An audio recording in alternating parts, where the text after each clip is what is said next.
김경훈 선생님, 저기, 이상 없어요?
김경훈 선생님, 제 소리 들려요? 네, 잘 들립니다. 덴마크 사람들이 들어와야 되는데 왜 안 들어오지? 또 시차를 또 헷갈리는 거 아니야, 이 양반들?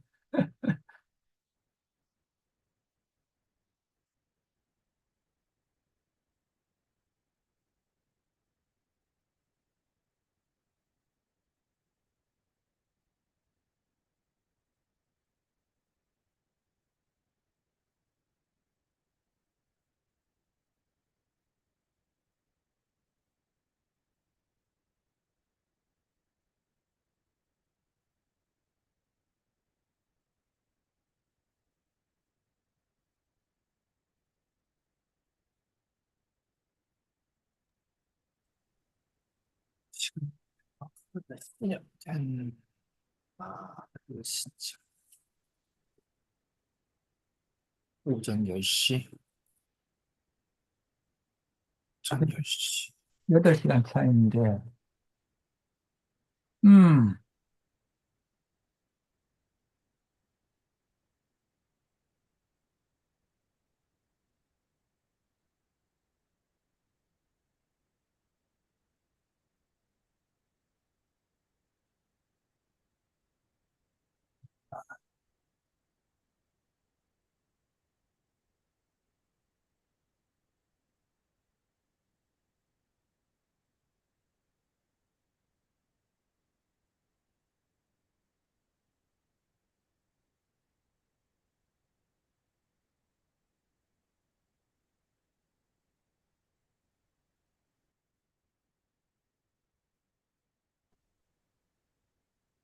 네, 안녕하십니까? 예.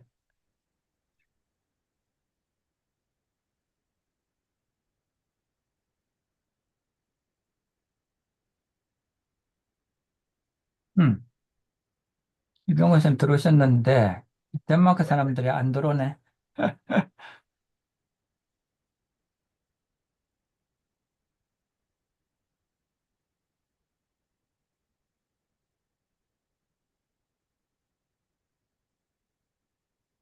최종 점검해야 될 사안이 아직 남아 있습니까? 아니요, 특별한 거 없는데요. 네네. 특별한 거 없는데, 이게 제일 중요한 건 이 양반들이 제때 들어오는 게 중요한 건데, 아, 안 들어오네요.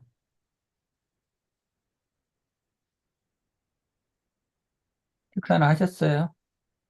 못 네, 하셨, 간단히 먹었습니다. 어, 음,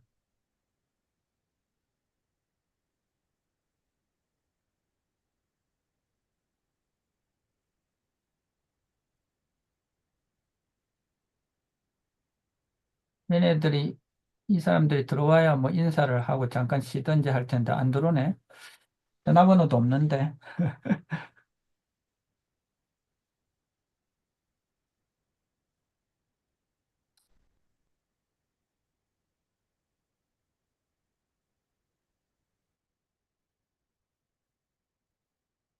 음,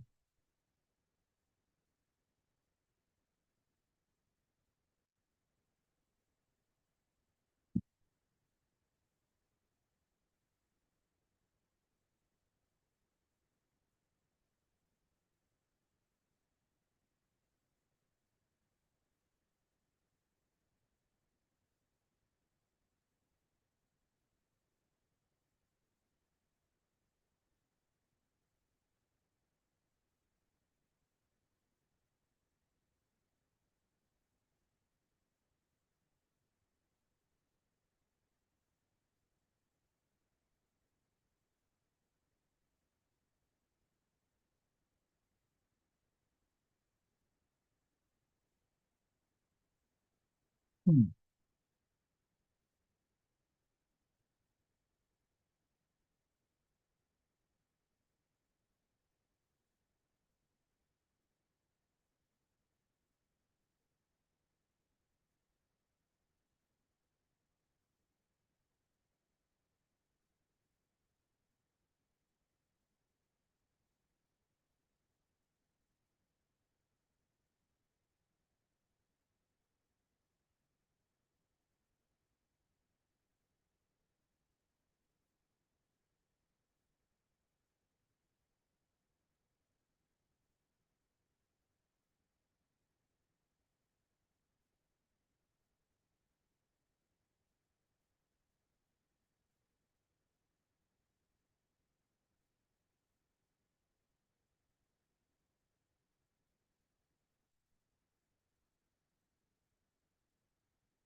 음. 구글 지메일에서 저쪽이 다 받았다는 걸 어떻게 확인하는 방법이 있나요? 지메일은 받은지 여부가 확인이 안 됩니다. 확인이 안 되죠. 네. 제가 지금 학교에 왔더니 오랫동안 안 써가지고 지금 학교 이메일을 확인할 수가 없는 상황인데. 음,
음.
음.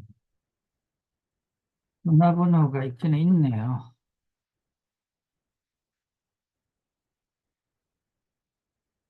4553 647100이네. 45로 하면, 어,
양반들이 왜 안 들어오시나?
여기 이병건 선생님, 그 네, 조금 전에 헤르츠랑 통화했고요. 네, 아마 23분 있다 7시에 들어올 모양이에요. 네, 네, 조금 있다가 우리 그거 하면 될 것 같습니다. 조금 네, 쉬시다 네. 10분쯤 전에 뵙죠, 뭐. 네, 알겠습니다. 예. 다른 들어와 계신 분들 위해서 뭐 음악을 틀어놔야 될까요? 그래야 될 것 같네요. 그죠? 네, 지금 시간이 벌써 32분 넘었으니까. 네, 그것도 좋을 것 같습니다. 네, 그러면, 어,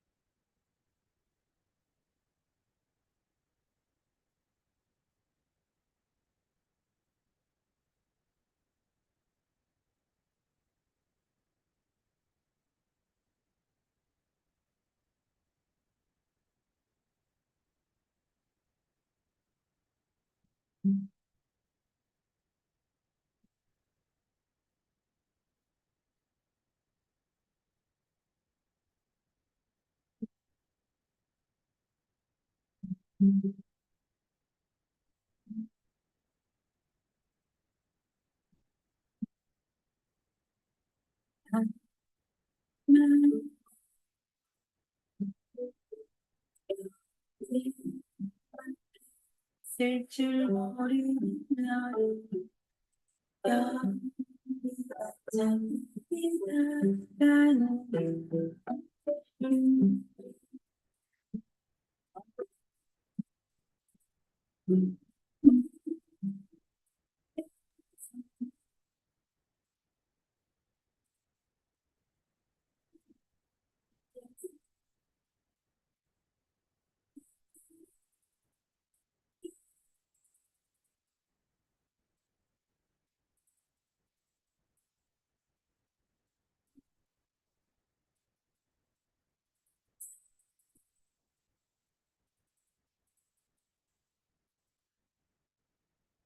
세상 저기 있으니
세상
Hi, Anderson.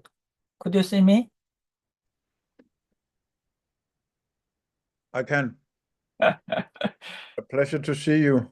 Yeah, me too. How are you doing? It's very fine. It's I'm really appreciate for you and Andrea for Of preparing course. so meaningful and wonderful, video lecture and also quite wonderful answers. Thank you so much. No, it's our pleasure. We just love doing it. So So I sent you email about how this event is going on. yes. Do you have Yeah. any question about any details? Um, no, I think Andrea's just printing it out now. So I think I we are good Yeah. and So understand. yeah, so I'll take a role as a moderator and also uh, 병곤이 will be present as a interpreter. Yes. Yeah. So So you would like for me to pause, for us to pause every time we've said something and then no, just no. yes, just the speak.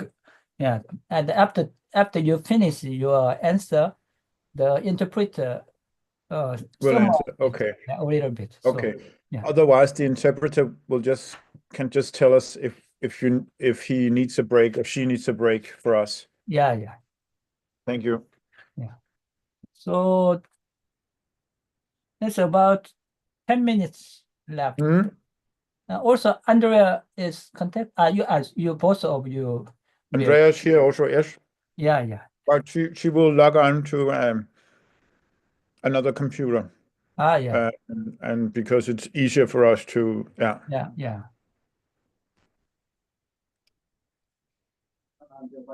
But we're looking very much forward to it, and it's going to be very interesting to hear the remarks from the Korean teachers and participants. So the political situation is so serious. So because of that, yeah, so many groups joined together to listen to Yeah. Yeah. Danish experience. No, I appreciate it. And that's also why I said, like, I really think we should also keep uh, working on this together afterwards, like to strengthen the whole idea of democratic citizenship, both in Korea, but also in Denmark, all around the world, really. Maybe So we can do something with the United States as well. yeah. So in 10 minutes we'll start, and we'll hear music for a while. Yeah. Thank you so much. Yeah. Thank you. Thank you I'll very just much. put my Yeah.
Hello, Andres.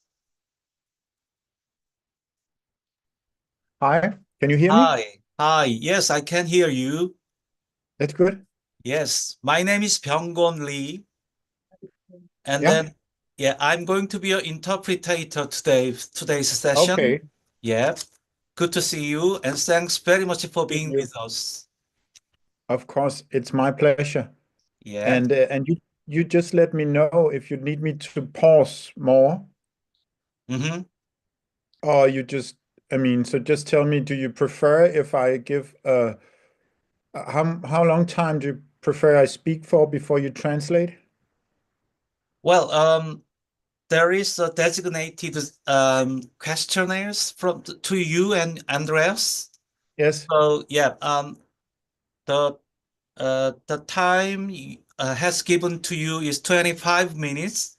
Okay, yeah, but I thought Yeah, more like when I am speaking, yeah. how long time, before you translate? Well, there are 9 questionnaires, Uh-huh. and then if you give us an explanation about the each questions, Okay. I will summarize your answers at Okay, the so you prefer that I at okay, the you end prefer of that each questions. Yeah, I finish each question and then you yes. yes. I'm not going through the whole sentences you have No, spoken. Yeah, no, that makes sense. That makes yep. sense. Okay. But at the end of the session, there will be a free questions from the floor. Yes. That Yes. we do not know what kind of questions coming to rise. No. So No. No. let's see what it happened. Okay, yeah. Okay. Is Andrea see here? She will join us in 1 minute Okay then. on her own account. Okay. Then you can give her a same explanation. Yeah. Yes, How would it be going? Okay. I will. I will. Okay. Okay. Thank you. Thank you. Bye-bye for Bye. now.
선정사장 말씀드리겠습니다. 오늘 장수령 연습의 동정으로 1분 후에 출발하겠습니다. 동정하기로 1분 후에 출발하겠습니다.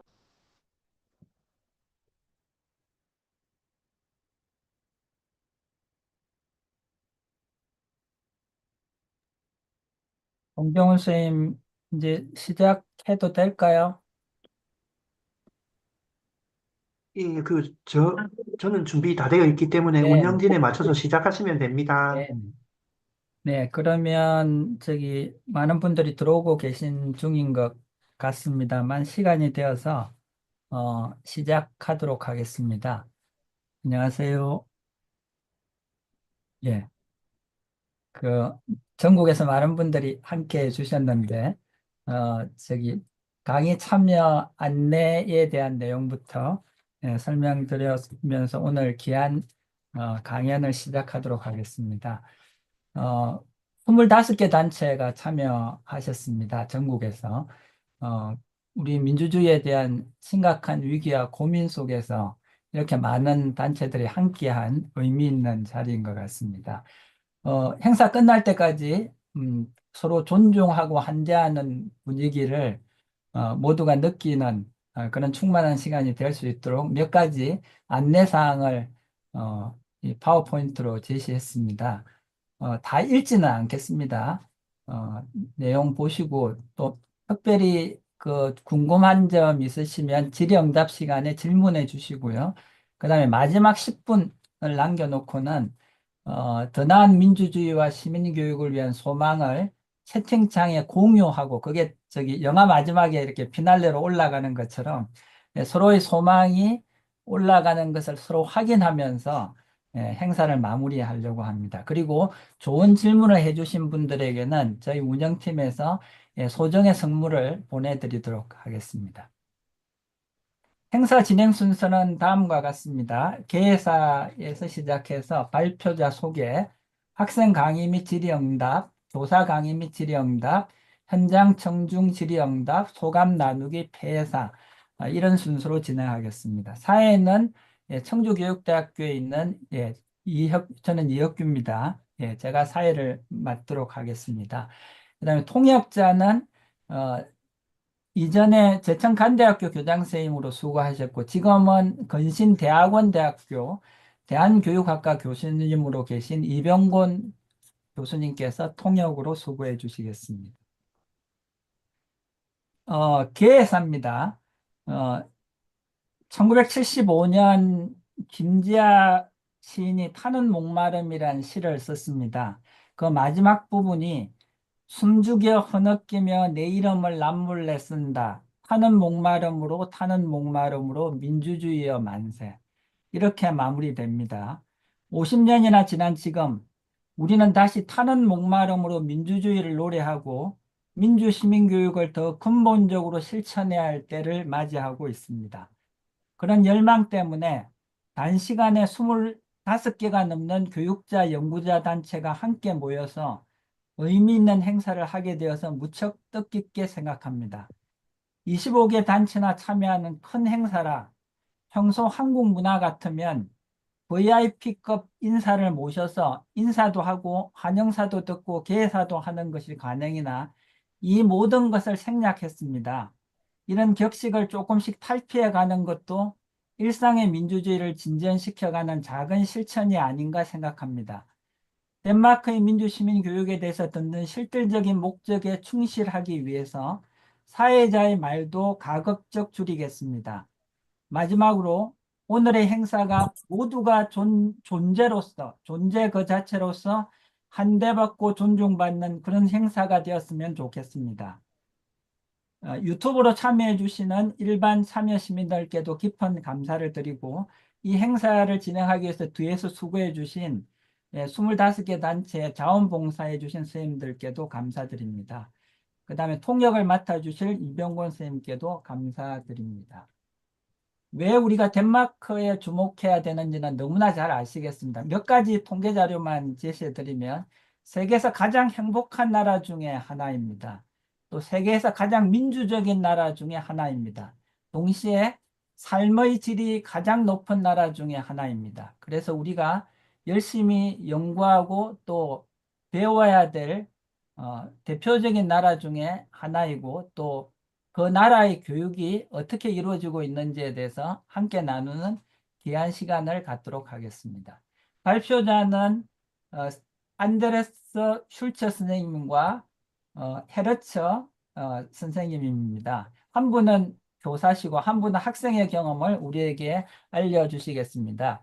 예, 두 분 파워포인트도 만들어 주시고 또 귀한 동영상도 만들어 주셨는데 예, 간단히 소개하도록 하겠습니다. Mr. Schultz and Mr.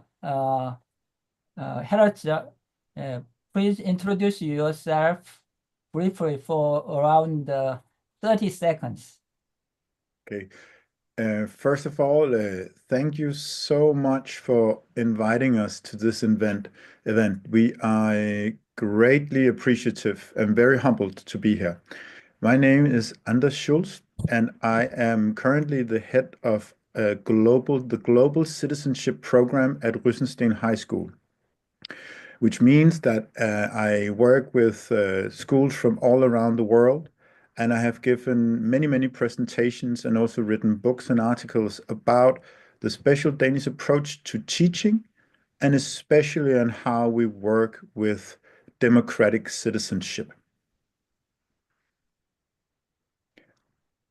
I was 네, previously, okay, I was earlier I was also a teacher, but I do not teach anymore. I am now only engaged in the leadership position and in writing and talking about forming democratic citizens. thank you very much. 조금 있다가 동영상에 보시면 또 본인 설명이 나오기 때문에 예, 다시 요약하지는 않겠습니다. 예, 뜨거운 박수로 환영해 주시면 감사하겠습니다. 예, 이어서 헤르츠 예, 선생님, Mr. Hertz, introduce yourself. Yeah, briefly. Hello, everyone. My name is Andrea. I'm so happy that I can be here and give a student perspective to you guys. I am a former student at the school, Rysensten Gymnasium, where Mr. Schultz is also the head of education. And so I will be giving a student perspective onto what the Danish educational system has provided me with. Yeah, and I'm very happy to be here. And my mom is actually from Korea as well. So I'm very excited to be able to speak to all of you guys tonight. 헤르츠, 예, 반갑습니다. 헤르츠 양은 어머님께서 한국에서 오셨다는 또 소개를 특별하게 해주셨습니다. 네, 감사합니다. 그럼 이어서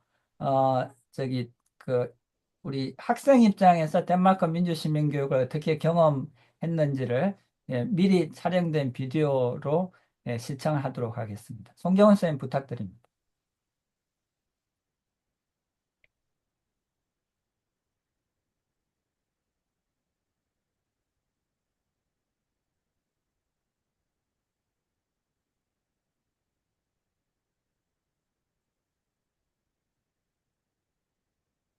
송경훈 선생님 동영상 예.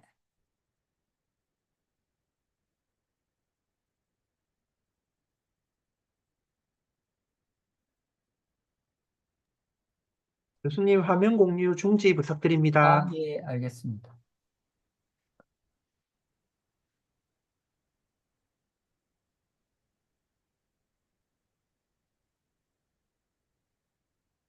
아직 중지 안 돼, 화면 공유하고 계시는데 제가 강제 종료하겠습니다. 예, 예, 그렇게 해주십시오.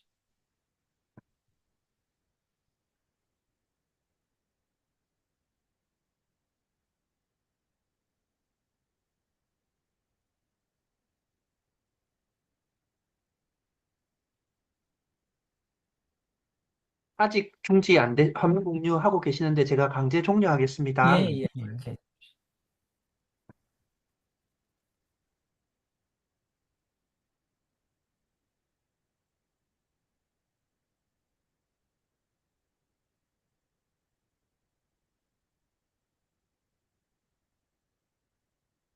아직 Hi 중지 everyone, 안 my 돼, name is 화면 공유하고 Andrea. 계시는데 제가 강제 I will be giving the 예, 종료하겠습니다. 예, student 그렇게. perspective on the Danish way and the points that Anders just had, and yeah, talk a bit about what it feels like, all these systems and ideas that he talks about, how they actually feel in real life if you are a student in Denmark. But firstly, my name Hi is everyone, Andrea. my name is I'm Andrea. 20 years 제가 old, 강제 and I currently work 종료하겠습니다. as international coordinator at the Danish way and the points so that I help Anders with with international talk a bit related about issues what it feels with like, our all these international systems and ideas that partnerships, he talks about, how they and actually feel just in in real life general if you our are a relations student abroad. in Denmark. And I graduated from Rysensteen Gymnasium in Hi everyone, my name is 2004. Andrea. I'm 20 years 제가 old, 강제 and I will be giving 종료하겠습니다. work during my international coordinator at the Danish way, president. So I help Anders with, I was elected international president, talk a and bit I about also what it feels like, participated in all different these clubs systems and that he were talks about, how they actually feel in general different our relations abroad. organizations and clubs here at the And school. I graduated from Rysensteen Gymnasium. And yeah, so I have Hi a everyone, good my name is idea and Andrea. also some kind of a And sense I will of be both giving what the work student as my student international life coordinator I at was the staying Danish home way, from the president, club, so I helped Anders. I was elected international president, and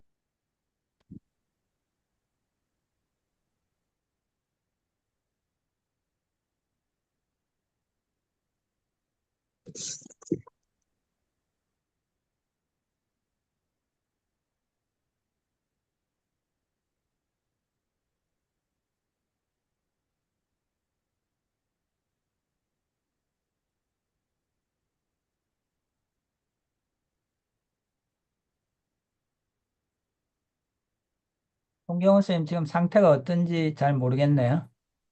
about how they actually feel in real life if you are a student in Denmark. But firstly, my name is Andrea.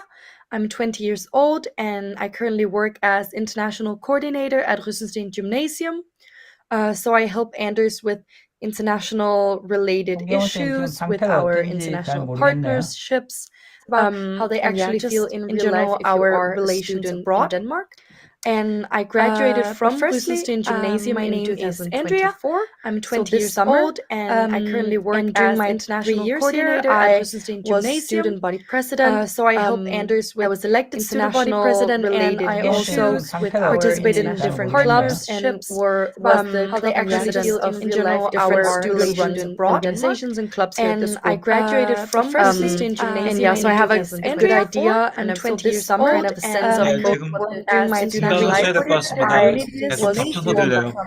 so I helped Anders. I was elected international president, and I also participated in different clubs and were I graduated from Rysensteen Gymnasium. Yeah, so I have a good idea.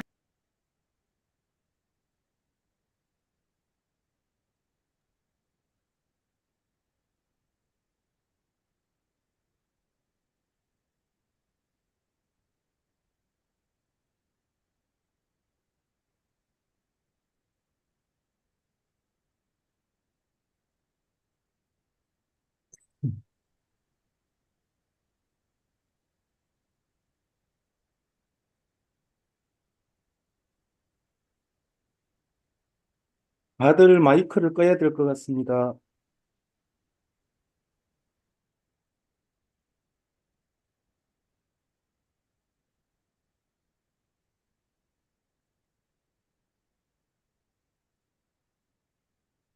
죄송합니다. 조금 테크니컬하게 문제가 조금 있어서 다시 한번 여기 확인을 하고 해야 될 것 같습니다. 송경훈 선생님,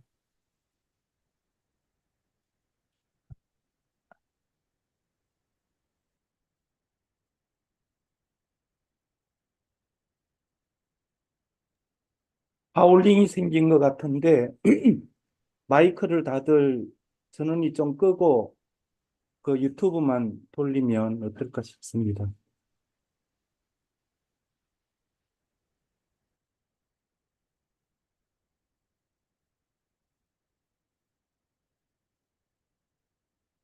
Systems and ideas that he 하울링이 talks about 생긴 것 how they actually 같은데 feel 그 in real life if 유튜브만 you are a 마이크를 student 다들 in Denmark. 전원이 좀 끄고 But 그 firstly, 유튜브만 my name 돌리면 is 어떨까 Andrea. 싶습니다. I'm 20 years old and I currently work as international coordinator at Rüssenstein Gymnasium.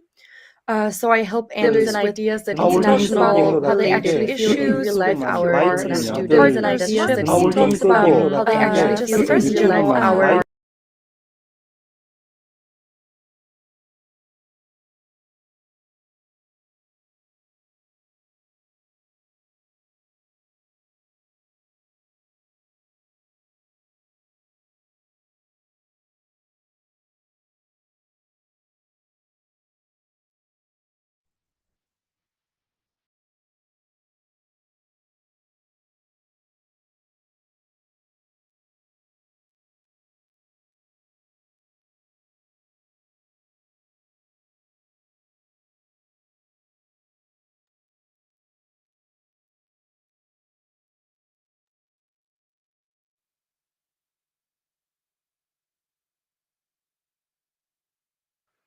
Hi everyone, my name is Andrea. I will be giving the student perspective on the Danish way and the points that Anders just had, and yeah, talk a bit about what it feels like, all these systems and ideas that he talks about, how they actually feel in real life if you are a student in Denmark.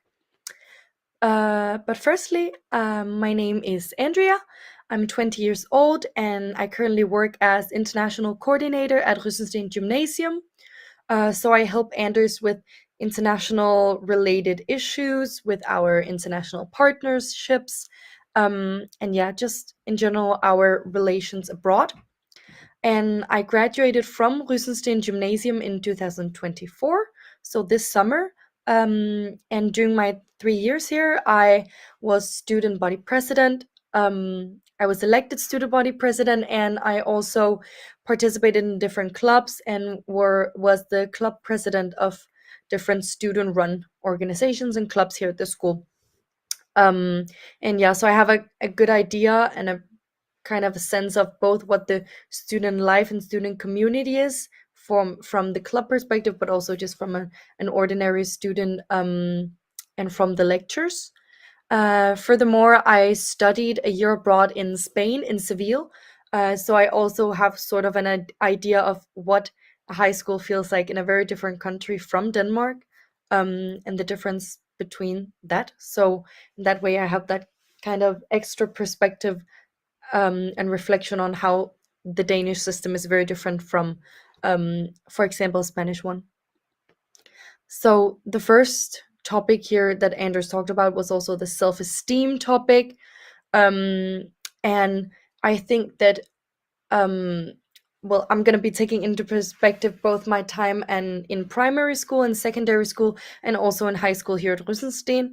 But especially in primary and secondary school, you can feel that the self-esteem and the teacher's interest in the students' well-being is very important. So the teachers, especially in primary and secondary school, feel very responsible for the well-being of the students. And it's definitely a part of the culture as a teacher in primary school, and very integrated in the way that they handle situations and the way they teach. Um, and an example of that is when I was around 12 years old, one of my classmates felt left out. She didn't feel like she had any friends, and didn't have really a good relation to a group or people in the class. And my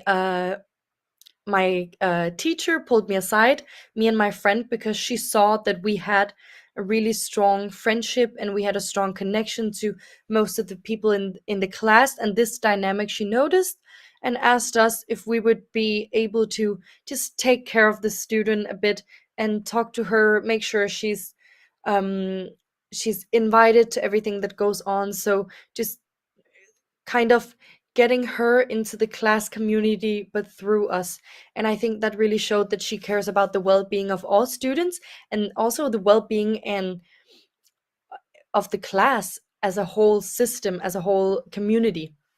So that definitely adds on to the students feeling a sort of self-esteem and worth, because the teachers are recognizing them for a person and not just for a student that needs to have certain results or learn certain parts of the curriculum. And the second thing is the way we give feedback. I know Anders talked a bit about this as well. But for example, in the first years of school, both here at Rüsenstein, the first year, and also in primary school and half of secondary school, you don't get any grades, you only get feedback. And this is a way that many schools have chosen to do it, in order to highlight that the important thing is not the result, but it's the progress, and that feedback is actually more important than what your result is. So oftentimes we will only get feedback and only get told what we can do better, but not have a sense of how we are in relation to others. And I remember once in German class, I only got a grade and no feedback. And it was so strange to me, because I thought, what can I do with this grade? I don't know what to better, and I don't know how to change, how to evolve and become better at the subject. So it just meant nothing to me, because I did not know what to do with this number that was on the paper. And yeah, so I think the key is the teachers value progress more than they value the result. And it's quite important that they know this, that it's not, you're not valued at which result you have or which grade you get. So, for example, if you go from a D to a B, it's better than, well, it's not better, but it's a better progress than going from an A minus to an A plus. So the progress is really important, and the important part is not that they tell the students that get A plus that they haven't progressed, because they have, but it's just recognizing that even though you get not the best result or the best grade, your progress has still been really, really good. And yeah, so the teachers just value that we all have different baselines, and we know that students come from different backgrounds, and therefore they will also obtain different results because of the different capabilities that they have. And yeah, so this kind of, I guess, removes the comparison to other students and the competition in between students. So I think that adds on to the self-esteem of students, feel like they're important even though they don't get A plus in all signatures, but that their progress is really important. Yeah, and then another thing is that is quite present in the Danish system is the way we integrate group work into lectures. And one of the tools that we use for group work, that I've experienced a lot at Rüsenstein, is the distribution of roles. So there are many different ways to do group work, which is not just sitting down at a computer answering questions and working. So one of the tools that the Danish teachers use a lot is matrix groups, which are groups where students are separated into different smaller groups. Then they each group reads and analyzes one thematic, and then the other groups read and analyze other thematics. So after everyone has read and analyzed, you will then be paired into groups with students who read something else and analyzed something else, and you will each be teaching what you just analyzed and learned to the rest of the group. So in this way, you're teaching students how to teach others and listen to others, and it kind of breaks down the authority of the uh, teacher, and kind of challenges the way that teaching works. And yeah, showing students that they're capable of teaching something they just learned as well to other peers. And in that way, we will see our peers in a different light than we did before, and see them as someone that we can also learn from. And actually someone that we can sometimes learn more from than the teacher, because they have a different viewpoint. Yeah. And then another tool that they use are academic conversations. And now I translated this quite directly, but it's not really accurate to what it is. I don't know exactly how to get the Danish meaning across, but it's basically a conversation in between students, and it's less formal, but it's still academic. So the topic is academic, but it's less formal than the normal class situation. So oftentimes we will do roundtable discussions where everyone sits computers away and just we sit in a circle looking at each other and we talk about something we read or watched or analyzed. And in that way, we kind of complement one another's knowledge all the time. And we add on to the knowledge that our peers have. And if they analyze the point, I can add on to it after. I think oftentimes when you analyze the text for an assignment, you can end up in a bit of your own bubble, and looking outside of that bubble can be difficult. So these academic conversations help break down that, and kind of make a dynamic analyzation. So you're constantly thinking, rethinking, and reanalyzing your points as the other peers add on to the conversation. And then you also learn to listen to someone else, and listen, and then after learn and interpret in a very dynamic manner. So I think that works very well for creating this empathy. Yeah. And then we have the teaching of the democratic values that Anders also talked about, and how we do this. And it has a very big presence just in the overall school life here at Rysensten. So the important thing is that we do all of it mostly in praxis, or it needs to have a perspective on how it can work in praxis. So we do MUN conferences. I'm sure that many of you know that already. And all countries in the world do this, but we have one here at our school that we arrange, but it's a bit different from others because you don't apply to go to MUN.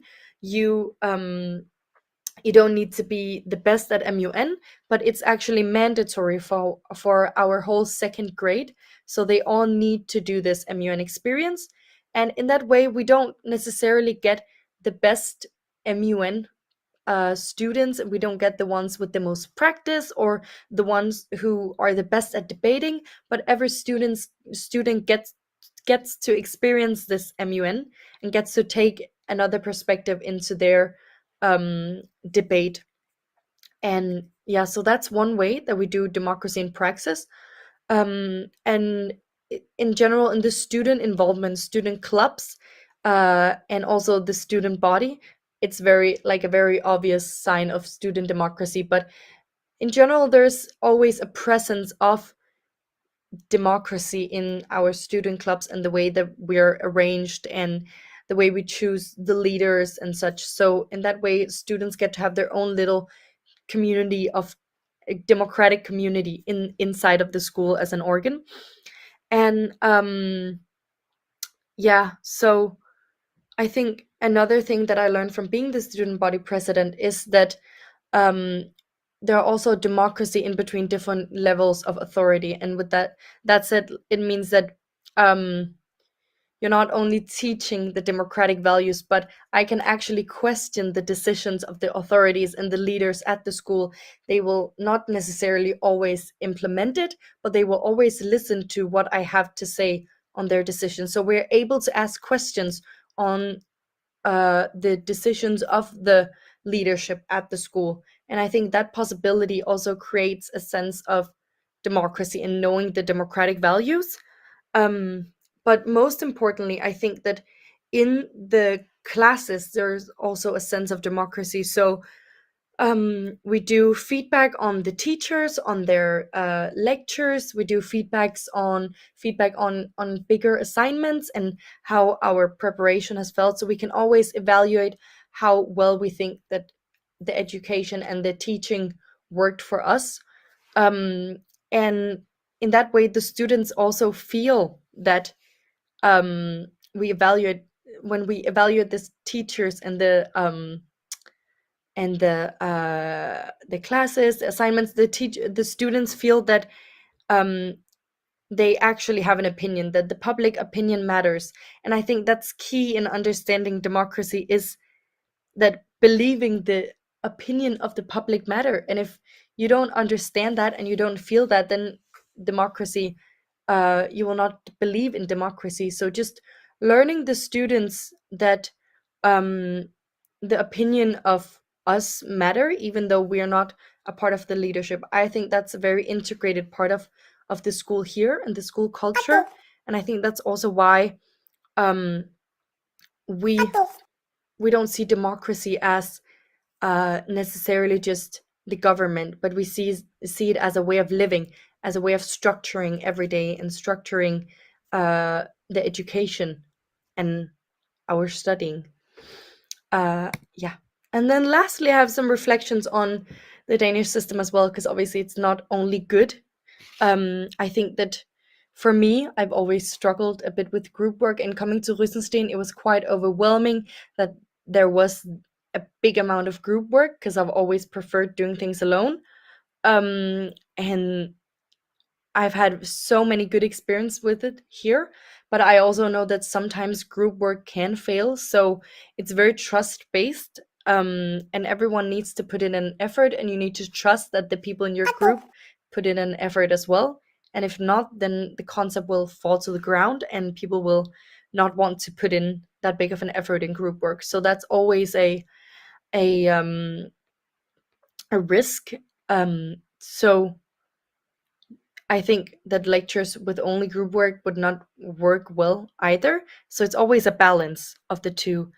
And then I think that the innovative forms of learning and the focus on critical thinking can sometimes also create a deprioritization and incomprehension of the students, from the like an incomprehension of sometimes having to learn something that does not have a direct link to praxis. So if you can't see the direct link to what this can mean in praxis and how you can use it, you'll feel like it's not valuable, it's not important for you.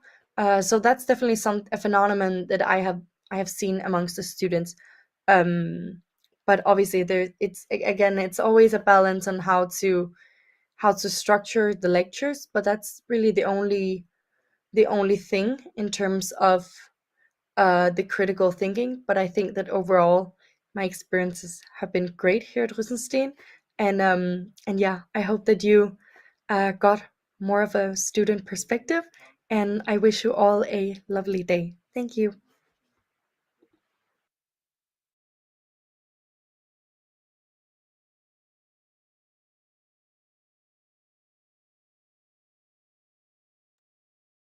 네, 감사합니다. 예.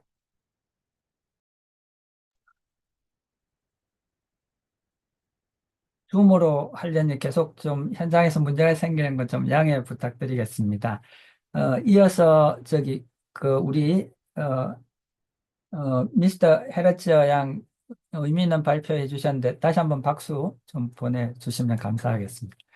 예, 그리고 제 화면 공유해서 Q&A 하도록 하겠습니다. 예, 이병곤 쌤 부탁드립니다. Yes. Hi, my name is Byung-gon. I'm going to be your interpreter this night. Thank you so much for being with us with your wonderful presentation. Andrea, we got 6 questions in advance, as you know. So if you say each topic, each questions you can answer, then I'm going to summarize it in a very short little time. Is that okay to you? Yes. Do you want me to read the question, or is it already written? Yes. Well, the people can see your answers in a written way, but anyway, you can answer. Then I'm going to summarize it. The first one is to do with goals of school life, and what is your goals when you have been a student? Yeah, so in Denmark, the goals, because we don't have the university ranking in the same way as South Korea, there's not a competition to get into a very good ranked university because normally we elect university based on the location. So if we want to go to a big city, we will elect a university in a big city, or if we want to go to a smaller city, then we will elect based on that. So therefore, the goals evolve a lot around independence and gaining independence. So after having been in school for many years, a lot of people have a goal to go out and become independent and become independent from their family and their parents. So mostly their goals will be getting an apartment or getting a job or traveling and experiencing new things. So there is more of a short-term mindset um, because we also are almost always guaranteed a spot at a university um, or some kind of education. And therefore, we have more of a short-term mindset in terms of goals after high school. Okay, thank you. 예, 덴마크 학교에서 학생들이 먼저 이루고자 하는 목적은 한마디로 얘기하면 독립 성취라고 합니다. 대학 간 서열 경쟁이 없기 때문에 가능하기도 하고요. 그것 때문에 집 가까이에 있는 대학을 갈 뿐이지 또 상위 랭킹에 있는 대학을 경쟁적으로 진학하지는 않습니다. 무엇을 독립하려고 하냐면 부모님으로부터의 독립이고요. 그래서 자기가 혼자 살아갈 수 있는 아파트를 얻는다든지 또는 직업을 얻는다든지 여행을 하거나 또 다른 경험을 하는 것을 훨씬 더 중시 여겨서 한마디로 얘기하면 먼 장래를 오래도록 계획하기보다는 당장 지금 하고 싶은 일을 먼저 성취하는 것이 어떤 학교 교육의 자신들의 목적이라고 이야기했습니다. Okay, let's coming over to the second question. That's about the students' council activities, including school democracy. Can you say something more about that, please? Yes, so the student council in Denmark is structured much like any other student council. So it's very important for us that it is diverse and that we represent all students.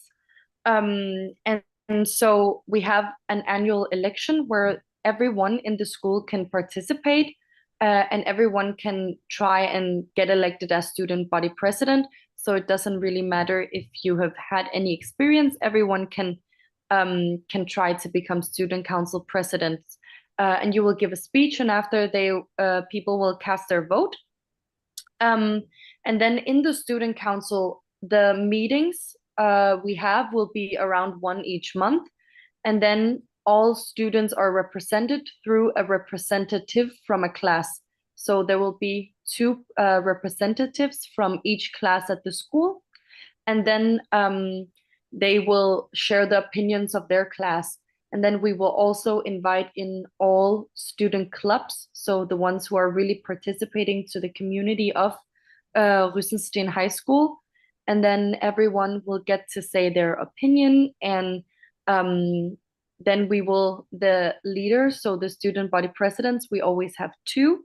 They will take it to the leadership of the school, and then we will try to work out a solution. So it's very important for us that the student council is diverse and that we not only have the high achieving students, but also the students with lower engagement, because we also have those ones. And by having representatives and people from the student clubs, we kind of ensures that it's quite diverse and that we hear everyone. Okay, thank you. 네, 학생 자치는 일반적으로 그 학생들의 관점을 대표하고요. 다른 어느 나라와 마찬가지로 선거를 치르고 또 거기에 학생들이 참여하고 또 누구든 피선거권을 가지며 일반적인 그 선거 과정을 거쳐서 당선이 됩니다. 한 달에 한 번 회의하고요. 그다음에 각 반의 대표들이 모여서 이 회의에서 각 반의 입장을 견지합니다. 또한 동아리 대표들도 이 학생회의 의견을 말할 수 있습니다. 이를 통해서 학생회에서는 두 가지 목적을 다루는데요. 하나는 리더십과 관련된 훈련이 되고요. 두 번째는 구체적인 교내 문제를 해결해 나가는 주체로서 활동을 하게 됩니다. 이를 통해서 참여하는 모든 사람들이 다양성을 주장할 수 있고 그것을 실현하는 곳이 바로 학생회입니다. Yeah, we're gonna have a third questions about assessment method because this is very important and then very interesting perspectives from Korean teachers. Could you say something more about that, please? Yes, so the way that feedback is often given when you're little is that you will have two types of feedback, both a feedback on the different classes, so on math and Danish and English, and the teachers will let you know how well you're doing and what you can do to improve. And then you will also have a responsible teacher that's called a class teacher. And it's often also the teachers that I spoke about in the video who will care about just your well-being as well and if you're happy in school. And they will also ask you what your general engagement is like and how happy you are with school and what your goals are. But what is really important is that the teachers often take into consideration what your goal is. So not every student has a goal in Denmark of getting the highest grade. Some people are also satisfied with mid-range grades. And so if your goal is only to get a B, then they will do their best to make sure that you still develop and become more smart or learn something or learn more things. And if your goal is to get really high grades, then they will try to give feedback based on how you can achieve that. So they ask a lot about what your personal goals are for your academic career. But then you also get a GPA just like any other country, which will then be used for university applications. But then our university applications are a bit different. I will get into that later as well. But you can get into a university with people with a lower grade point average than you as well, because we don't have the rankings of the students in the class. So what is important is only your grade point average and not how you are compared to other students. So you can actually be in school for 10 years and not know what other students got as their grade. So it's quite secretive, and people don't speak a lot about their grades and compare each other. Yeah, thank you. 많은 걸 언급했는데요. 그 핵심을 얘기하자면 그 학생들의 그 평가는 주로 그 교사들의 피드백, 예, 피드백을 중심으로 이루어지고요. 또한 교사들은 학생들에 대해서 책임감을 가지고 특히 학생들의 웰빙이나 행복감이 대단히 중요하다고 합니다. 그리고 학생들이 이루고자 하는 목표 있잖아요. 이것을 설정하고 관리하는 역할을 합니다. 그리고 성적이 뛰어난 학생도 있지만 중간 성적만 그것만으로도 만족하는 학생도 있는 등 굉장히 다양하기 때문에 결국 교사는 학생 개개인의 바라는 바, 그 목표가 무엇이냐라는 것을 중심으로 지도를 하게 되어 있습니다. 대학 진학에 대해서는 좀 나중에 더 설명을 해드리겠지만 대학 진학 역시 경쟁이 없기 때문에 그러면 선생님 제가 네, 사실은 그 학교를 다닐 동안에 친구들과의 경쟁을 하기보다는 그 GPA라고 하는 그러니까 학교를 마치고 보는 시험 성적 그것으로 대학을 진학할 수 있기 때문에 그것이 좀 다른 측면이고요. 그렇기 때문에 적어도 학교에 입학한 이후에 10년 가까이는 특별한 그 경쟁이나 또는 비교하는 평가는 이루어지지 않고 있습니다. Yes, we're going to have a first question about the classroom teaching. In what way your teachers have been teaching to the students? Yeah, so like I spoke about in the video lecture, we have the discussion-based lectures, but it depends a lot on the subject. So in subjects like English and Danish class, social studies, it is easier to do discussion-based learning. And in subjects such as math it's more difficult. So the approach is very adapted to fit the subject at hand.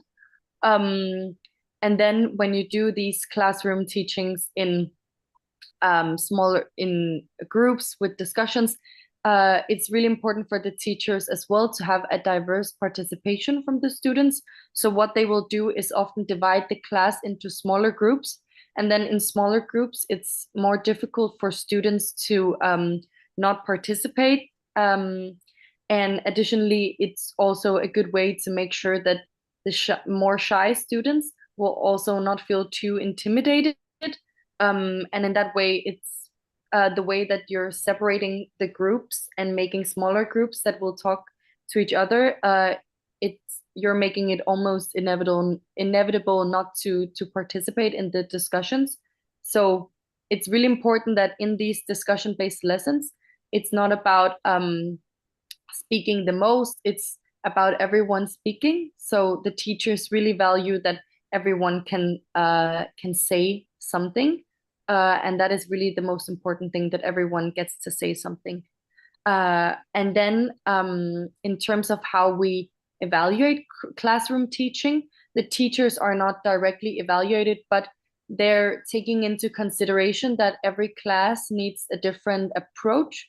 So when we evaluate the teachers, it will mostly be about the homework load. So if we feel like we had too much homework, or if we preferred the discussions or preferred the tests. So in that way, the teachers are not graded, but they're giving an evaluation on how well the teaching methods worked on the students.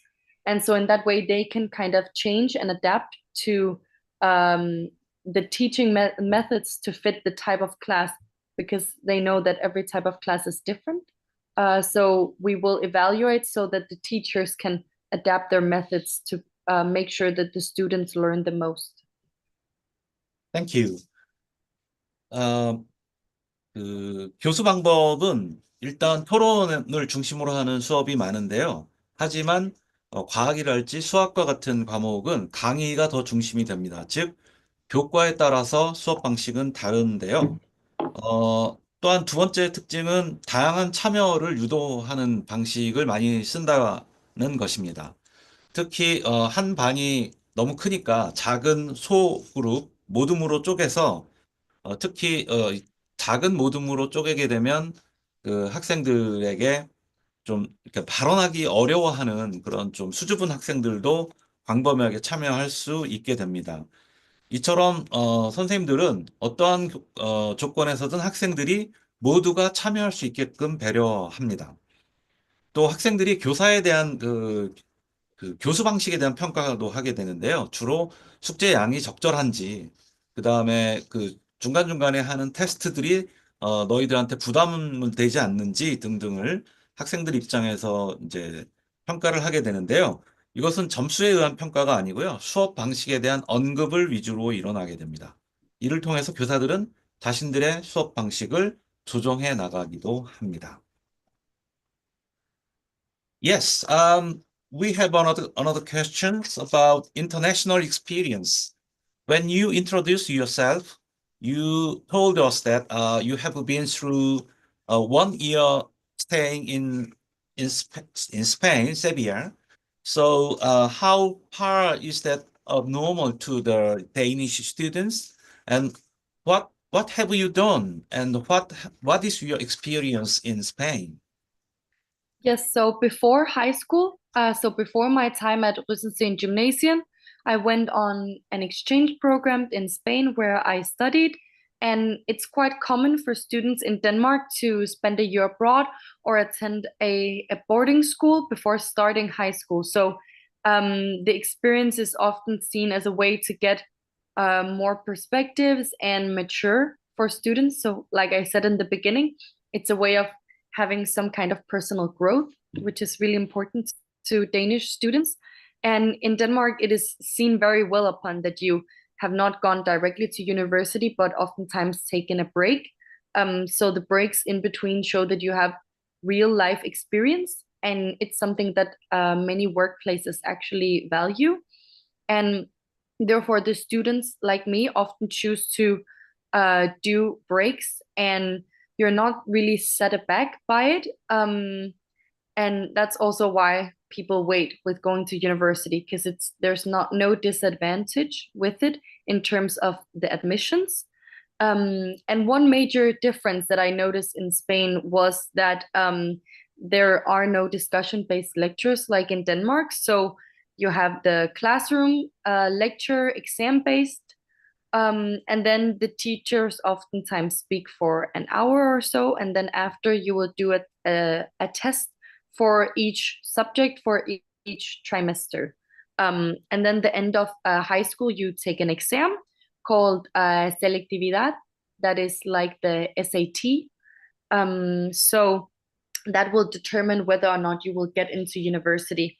But in Spain, there's not really much competition because the university spots and the university competition is not intense. So I think that is because many Spanish students just chose to stay close to home. So there's not a competition for the spots at the best universities because they will not elect based on which university has the best ranking. They will elect based on whether or not they're close to their family. So oftentimes people in Spain just choose to go to the local university or the university closest to family and friends.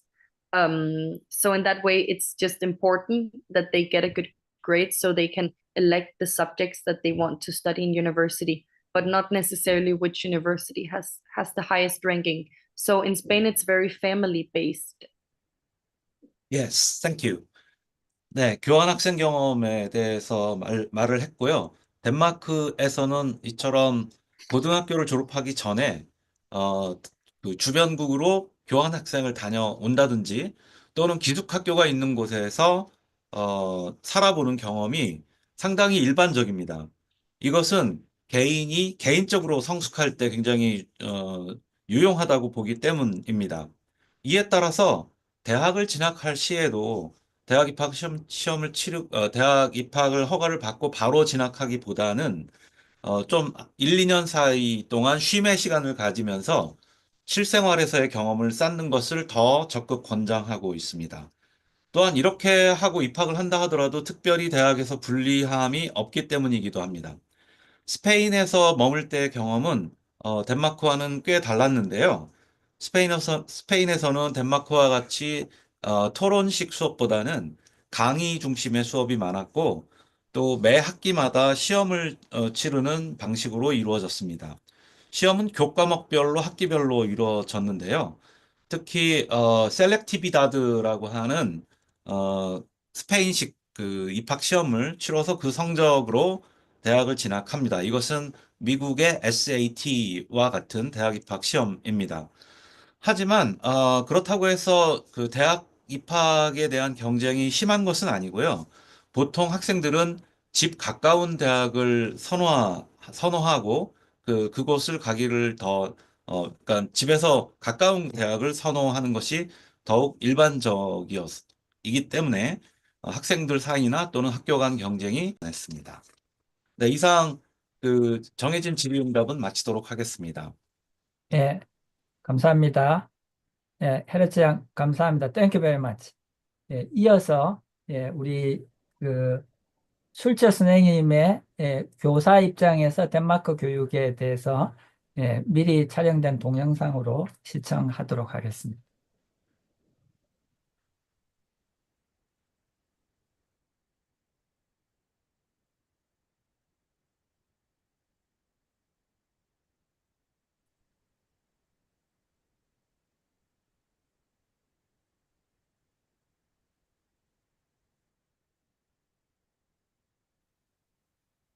Of the global citizenship. Hi, and welcome to this presentation on Danish education forming democratic citizens. My name is Anna Schulz, and it's a pleasure and an honor for me to be with you today. An honor that you will be viewing this presentation and that you will be participating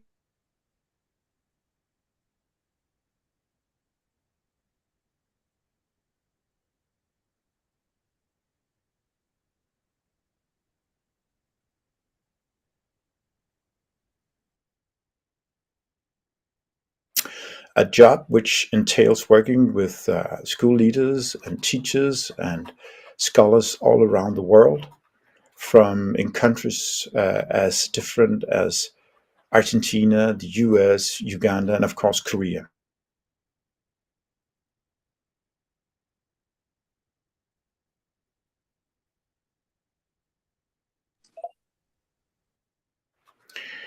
I'm also the editor and co-author of Global Citizenship Education in Praxis, a book published by Multilingual Matters and created in collaboration with Professor Michael Byram. I have written numerous articles about global citizenship and the Danish approach to teaching and democratic citizenship. I am also the member of the International Advisory Board at Chongju National University of Education. And then I'm a former teacher of history and physical education. And I am also the CEO of Nordic Teaching, a company which seeks to promote the best aspects of the Danish approach to teaching to countries all around the world, not least the way we teach democratic citizenship. Now, this presentation will be on the connection between Danish education and the democratic state, or rather democratic citizens. I have been very inspired by recent events in Korea. I know that many of you were very anxious, and probably still are, following the events of the 4th of December. The president tried to impose martial law on Korea and Korean democracy. And I know that there was a feeling of him almost bringing Korean democracy to the brink of destruction. Now, seen from the outside at least, your democracy was saved by brave citizens, politicians, journalists who took to the streets and demonstrated the horrendous of president. So if this can in any way console you, then maybe these events will one day show to be not the story of the darkest hour of Korean democracy, but maybe the brightest day, because maybe this will be the story of how you, the people, and the culture of democracy in Korea saved Korean democracy.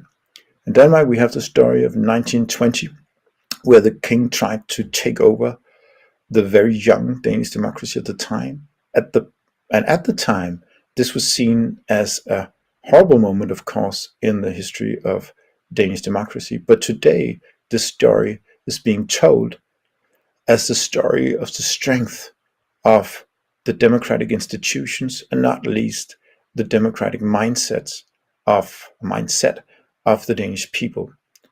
And it is my hope, and I'm crossing my fingers for you, that you will one day in the future look back upon this story, these events, in the same light as we are now looking back at the events of 1920. But of course, when something like this happens, and the president tries to impose martial law when it was not legitimate at all, then many people will pose themselves the question, how did we actually get to this? Now, I'm no expert on Korea, and I have no idea about that. But I've been talking to my good friend, Jeong-Ju Lee, and also reading his beautifully written article about the connection between Korean education, or at least one aspect of Korean education, and then the actions and the mindset and the emergence of the president. And what Jeong-Ju Lee suggests is that maybe the extreme competitiveness of the Korean education system was partly to blame for the emergence of the ex-president, and also for his way of thinking.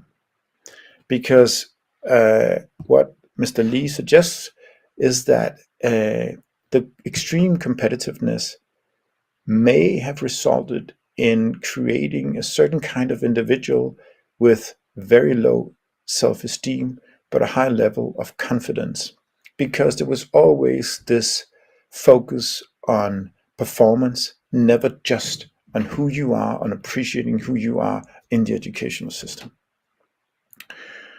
Also, he suggests that there is also an extreme degree of in-group, out-group thinking, meaning that empathy, which will expand beyond the people very closest to you, is also lacking to a certain degree. And lastly, also the idea that formal democratic education in Korea is, at least by some people, has not been adopted profoundly enough. Now, I don't know if this is true. It's a beautifully written article, and it is really food for thought, rather. But what I will do in this presentation is that I will be looking at these elements of self-esteem, of in-group, out-group thinking, empathy, inclusion, and formal democratic education, and try to explain why we in Denmark, why we prioritize these factors so much. And then after that, also, I will look at how politicians, teachers, and school leaders, they try to further these values, how to work with these values in practice in the Danish schools.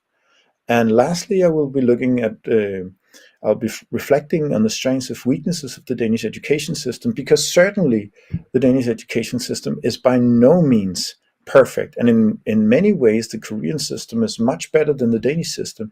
But I do believe that we have some strengths when it comes to building a democratic mindset. And so what I will be reflecting on here is actually, if the weaknesses that we have, are they the product of the strengths? Or can we get rid of the weaknesses and still keep our strength? And if that is the case, which I indeed believe it is, then that will be an inspiration, maybe also for other countries. So when we look at the historical background and try to explain why we think like we do in Denmark about democracy, self-esteem, and so forth, we have to remember that it was not always like that. When the first school law was, when we had the first school law back in 1814, this school law had a very different approach to how students should think and how we should try to facilitate their mindset. The idea here was that that you were basically meant to be educated for the sake of the monarchy. At that time, Denmark was not a democracy. You were educated to be a good servant of the monarchy and of the elite. So in the rural areas, peasants were only meant to learn the most basic things. And in the purpose clause of the law, it only stated that it was for the purpose of the country, not for personal development, not for taking part in any kind of democratic debate. But then later on in the 1800s, an extremely important and also, at least in Denmark, very famous preacher emerged on the scene of public debate. His name was Grundtvig. And his idea was that education, first of all, was not supposed to be only for the few. It was supposed to be for everyone.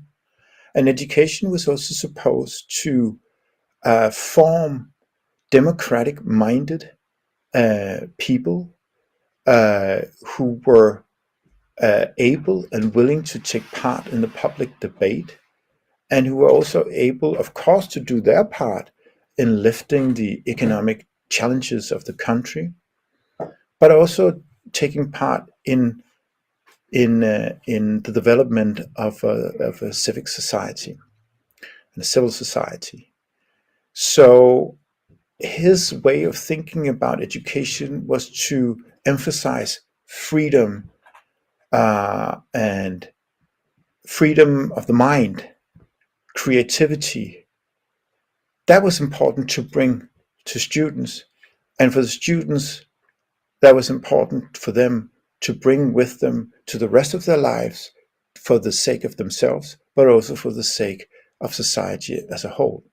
Now, these ideas never really found their way into the public system at the time, but they did find their way into the højskole system of Denmark, or højskole movement, which some of you may have heard of because you also have one or two højskoler in Korea at the moment. But the idea here was that a højskole was a place you could attend, a school you could attend after finishing normal obligatory school, and where the teaching was for the sake of your own personal development and not only for the sake of being an efficient servant of the state. Of course, some teachers were inspired by this in the public system, but those thoughts didn't really find its way into purpose clauses or curricula in the public system. However, the ideas of quandary survived, and as history unfolded in Denmark, they became more and more important to the developments in the public school system. In the 1930s, things really started to change in the public system as well, because at that time Denmark had become a democracy by the mid 1800s and had now been a democracy for 80 years, of course facing the challenge, as I mentioned before, of 1920, but was more or less solidified, to a certain degree at least, solidified democracy at the time. And the prime minister, the social democratic prime minister, who faced strong challenges from the outside, not least from Nazi Germany in the 1930s, had the idea that if Denmark could not protect its borders from the outside, then we needed to protect our democracy from the inside, meaning that we had to build a democratic mindset with our citizens. And those ideas were challenged into the education system, bringing some of the ideas of Grundtvig as well. So that in 1937, we saw a purpose clause which was much more democratic minded and was focused very much on the formation of a strong democracy from within. Then after the Second World War, we really had, I wouldn't say the finished idea, because an idea of democracy will never be finished. It has to be alive. But the idea that is most common now in Danish primary schools, secondary schools, højskoler, really in the whole of our society. An idea which was formulated by the minister Hal Koch, who wrote the book What is Democracy? Hvad er demokrati in Danish, and proposing the idea that democracy is not just a system, it is a culture, and it is a culture that has to be reborn with every generation. Because he says, if people are not brought up with democratic values, if they do not believe in them, if they haven't practiced them, then at some point they will start doubting the institutions, and then it's just a matter of time before the institutions will falter. So his idea was that you had to ingrain a democratic culture into everything you're doing, especially, of course, in your schools. And here you can see really the emergence of a coherent pattern of working with self-esteem, working with empathy, working with the idea of having respect not only for the ones that you are close to and who have the same ideas as you, but also for people whom you do not agree with.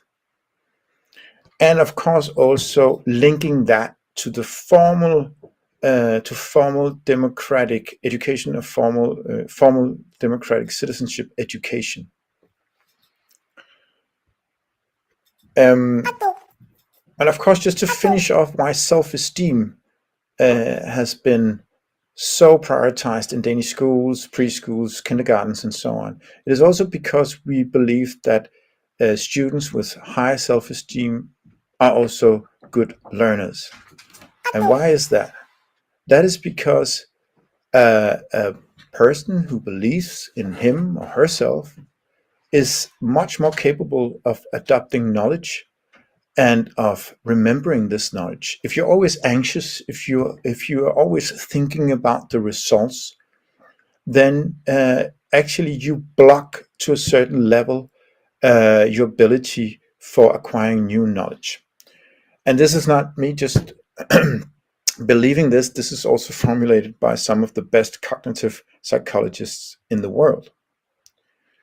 So if you look at how self-esteem is being worked with in kindergartens and preschools, because this is actually where it starts. It starts from when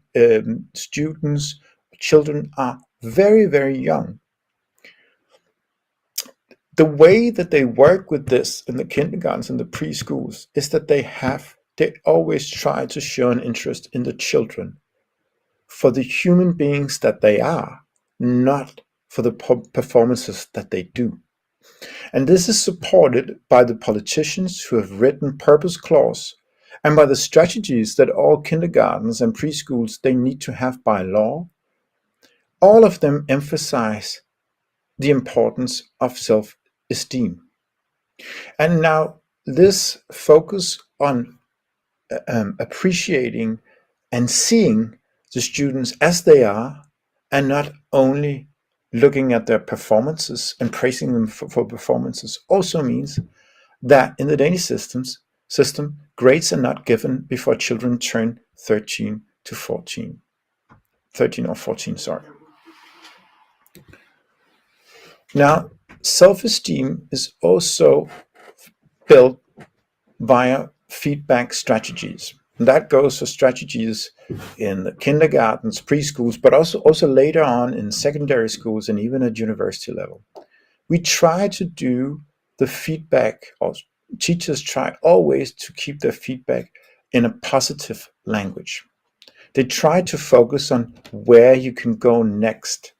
What will be the realistic next step for you? Instead of just saying to maybe the weaker students, basically everything that you've done is wrong. In this essay, you can see that it's all red because I've used my red marker to underline all your mistakes. And this is what you can see. I only see mistakes. I see a very weak student. Then instead of that, you look at the student saying, this is where you are now. Of course, you could be, you hope that maybe you were on a different level, but this is where you are now. And let's focus on where you can go next. Then it's also very important that the teachers always strive not to show the students that the academic assessment that they do of the students will influence the view of the students as human beings. So they appreciate them just as much as they did before they were assessed, maybe in a negative way or as not as the strongest student. That will not affect the way the teachers look at the students. And then we try never to compare students with each other. So you will never see a list of students in a class or cohort where you can see which students did the best and then the one who did the second best and so on. That will never happen. That is kind of like a no-go. And I think if you did it as a school, you would probably see a complaint to the ministry, and that would be a very serious thing to do and perceived as very unpedagogical. Now, looking at how we work with empathy and inclusiveness, remembering that Mr. Lee suggested that maybe in the Korean system, or one of the mistakes that have been done in the Korean system is that you have this an extreme way of seeing in groups and out groups, meaning that you may be very empathetic to the people that are close to you, but you cannot really empathize with people whom you do not agree with and are not immediately close to you. Meaning that if you're in power as president, then you had sympathy for all the people that agreed with you, with your family, but the ones you didn't agree with, you had no real respect or empathy for them. I think a very important way we try to work with this empathy, respect, call it what you like, for people who you do not agree with, is that we always try to see the cohort of students or the class of students as a team. Illustrated here by the rowers, they are on the same team. So they are told that you work together as a sports team. And the best, if you're going to do magnificent things as students, you need to be working together. You depend on each other instead of saying that you're in extreme competition with each other. I know that Andrea will also be touching upon these features in her presentation. And I think this way of letting students work or perceiving the class as a team is a way for them to be much more including and to build respect and even empathy for the people whom you do not agree with. Because of course, within a cohort of 28 students, there will be people whom you do not agree with, but you still think, I need to listen to them. I have to listen to them because this is important for me to grow as a human being. And this is important for me to get the best academic results. And often we will also just be working together in a group. So I will be working with people whom I do not agree with, but I still have to find a way to work with them. Now, diving further into this theme of empathy and inclusiveness, then it's also very important to stress that the class is not only seen as a team. Much of the teaching that we do, most I would say, is dialogue based, which means that you are simply forced to listen to other people, and you're also forced to speak your own mind. And of course, if this has to work, then it has to be done in a respectful manner. And not only is the dialogue or the teaching dialogue based, we have dialogue based oral exams, and actually many of them, where you engage in a dialogue with your teacher. And so much of what you're actually assessed upon will be how well you interact with the teacher, how well are you at engaging in this dialogue with your teacher. Of course, there will be questions from the teacher, but these questions are often formulated in a way where you really have to listen very well, because they are not only questions about concrete things. They are much more focused on analyzing different themes, whatever they may be. And so the students learn to respectfully disagree, and they also learn how to build on each other's idea. All of that forming the idea that I am depending on my fellow students, and later on in life on my fellow citizens. And then when it comes to the teaching of democratic values or democratic practices, be done in many ways. I have seen, I've heard from at conferences from other countries that you kind of have lessons on democratic institutions, and you tell the students that democracy in theory has to work like this. You hold an election and you have certain freedoms and so on and so forth. Of course, we do that in Denmark, but I don't think that there's any guarantee that you will adopt democratic values by doing that. The way, I think, what is much more important in Denmark is the way that we try to teach our students of democratic values by working with them in praxis. Meaning, for example, that the student council, which we have at all Danish schools, they have a voice with the board of directors at the school by law. So the students learn that their voices will actually be heard by the management of the school, by the teachers at the school, but also by the board of directors. They also learn this through just playing from a very early age democracy. We have games with them. When they're very young, they vote on different things which are suitable for their age. Could be like voting on if they should have an apple or banana in the lunch pack every day at school. But just so that they learn to respect there's a majority, but you also have to listen to the minority. And then it's the way you can see the photo on the left, upper left, the way the teachers engage with the students, the way they listen to them. So instead of just being the all-knowing authority and always just telling them this is right, this is wrong, they listen to them, they appreciate their opinions.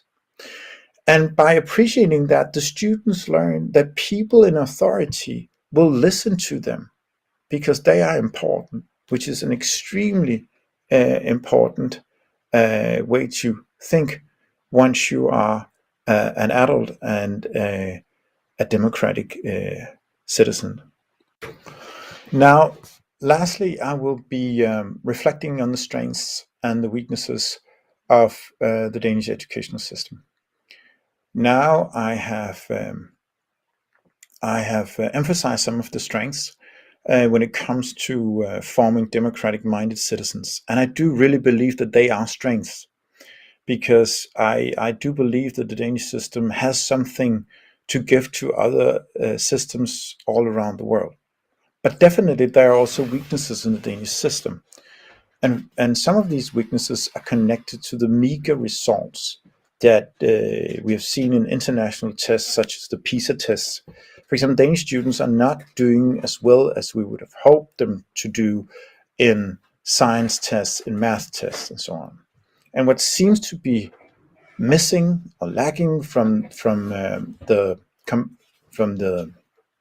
knowledge and the capabilities of Danish students are often the most basic skills, that some of them seem to be thinking that I don't need these basic skills. I just need to be able to analyze and engage in meaningful dialogues. And in that way, you can say that in a certain way, it is connected to the strengths, because some of the strengths that we do have, that we emphasize analysis, that we emphasize human development, or development of the human mind as a very broad way of thinking, that for some students means that they tend not to work as hard as we would like them to do. The thing is, for me, that actually comes down to a misunderstanding from these students. The idea that because you always you are focusing in a system on your capabilities for analyzing, that you don't have to acquire the basic skills of spelling and doing math and so on, is of course wrong, because these are the very foundations on which you will build and establish your analysis of whatever that may be later on. And I don't think we have been good enough in Denmark at promoting that, at telling our students, listen, what we strive for is, of course, that you are capable of doing analytical thinking, that creative thinking, critical thinking, and also that you develop as a democratic citizen. But before you can do any of this, before you can do critical thinking, creative thinking, and before you can be a strong or in any meaningful way democratic citizen, you need to acquire these basic skills. And so I think we have let some of our students down, especially the weaker students, because they tend to think, they tend to understand the system as if I just present my own opinion about almost everything, then that is good enough. Then I will have a good grade and I will develop as a democratic citizen. But of course, it's not like that.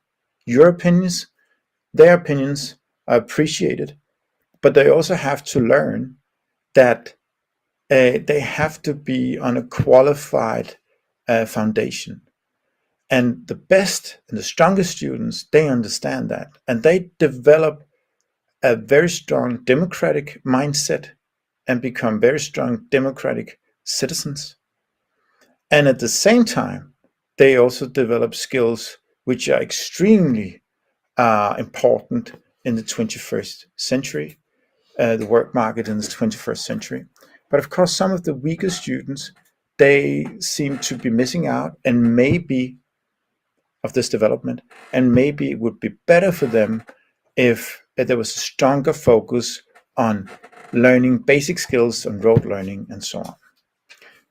But just to finish off, if we look at the 21st century skills definition by PISA, look at learning in the digital world, creative thinking, global competence, collaborative problem solving, creative problem solving, then I believe that there's no real there's no reason why the promotion of democratic citizenship through working with self-esteem, through working with inclusiveness, group work, respect for the other, and working with Republican thinking and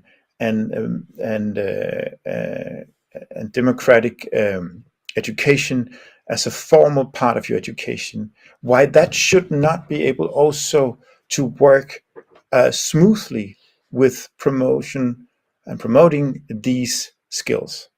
So I would say that if you can take the best parts from the Danish system, focusing on these skills and traits that we've just gone through via the presentation, and then probably emphasizing more, or not just probably, I believe you should certainly emphasizing the importance of basic skills even more, then you could probably create a system which would be, or you could create a system which would be extremely suited for not just democratic citizenship, but also from the work market of the 21st century. In some ways, you could say that it would be a blend between the Korean approach to teaching and the Danish approach to teaching. Thank you very much.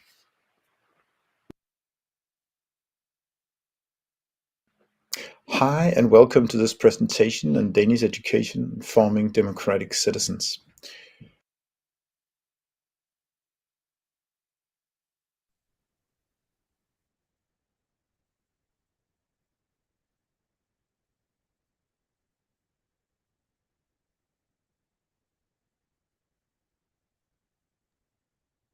네, 예, 30분 가량 우리 그 슐저 선생님의 그 인상적인 강의를 들었습니다. 예, 박수 한번 부탁드립니다. 시간 관계상 제가 코멘트 하지는 않겠습니다. 여러 가지 많은 생각을 우리에게 하게 해 주는 것 같습니다. 이어서 저희가 조금 더 깊게 이해하기 위해서 9가지 질문을 사전 준비를 했는데, 그 현장 질문도 저희가 받아야 되니까 시간 관계상 9가지 질문 중에 5가지만 여쭤보도록 하겠습니다. 예, 이병곤 선생님께 마이크를 넘기겠습니다. Hi, it's me once again. Thanks so much for your presentation, Anders. Thank you. Yeah. Um, well, we have been given 9 questions in advance, Yes, but we are far behind the schedule. So yes, I'm going to reduce it to 5 questions. So let's going further for the number 2. yeah, You talk about the Danish public schools independently operated. yes. What does it mean independently? How far are your schools are independent? So Danish schools are independent in the sense that they have their own economy, which is based on subsidies from the state based on each student. So in theory, they're in competition with each other. That's one way.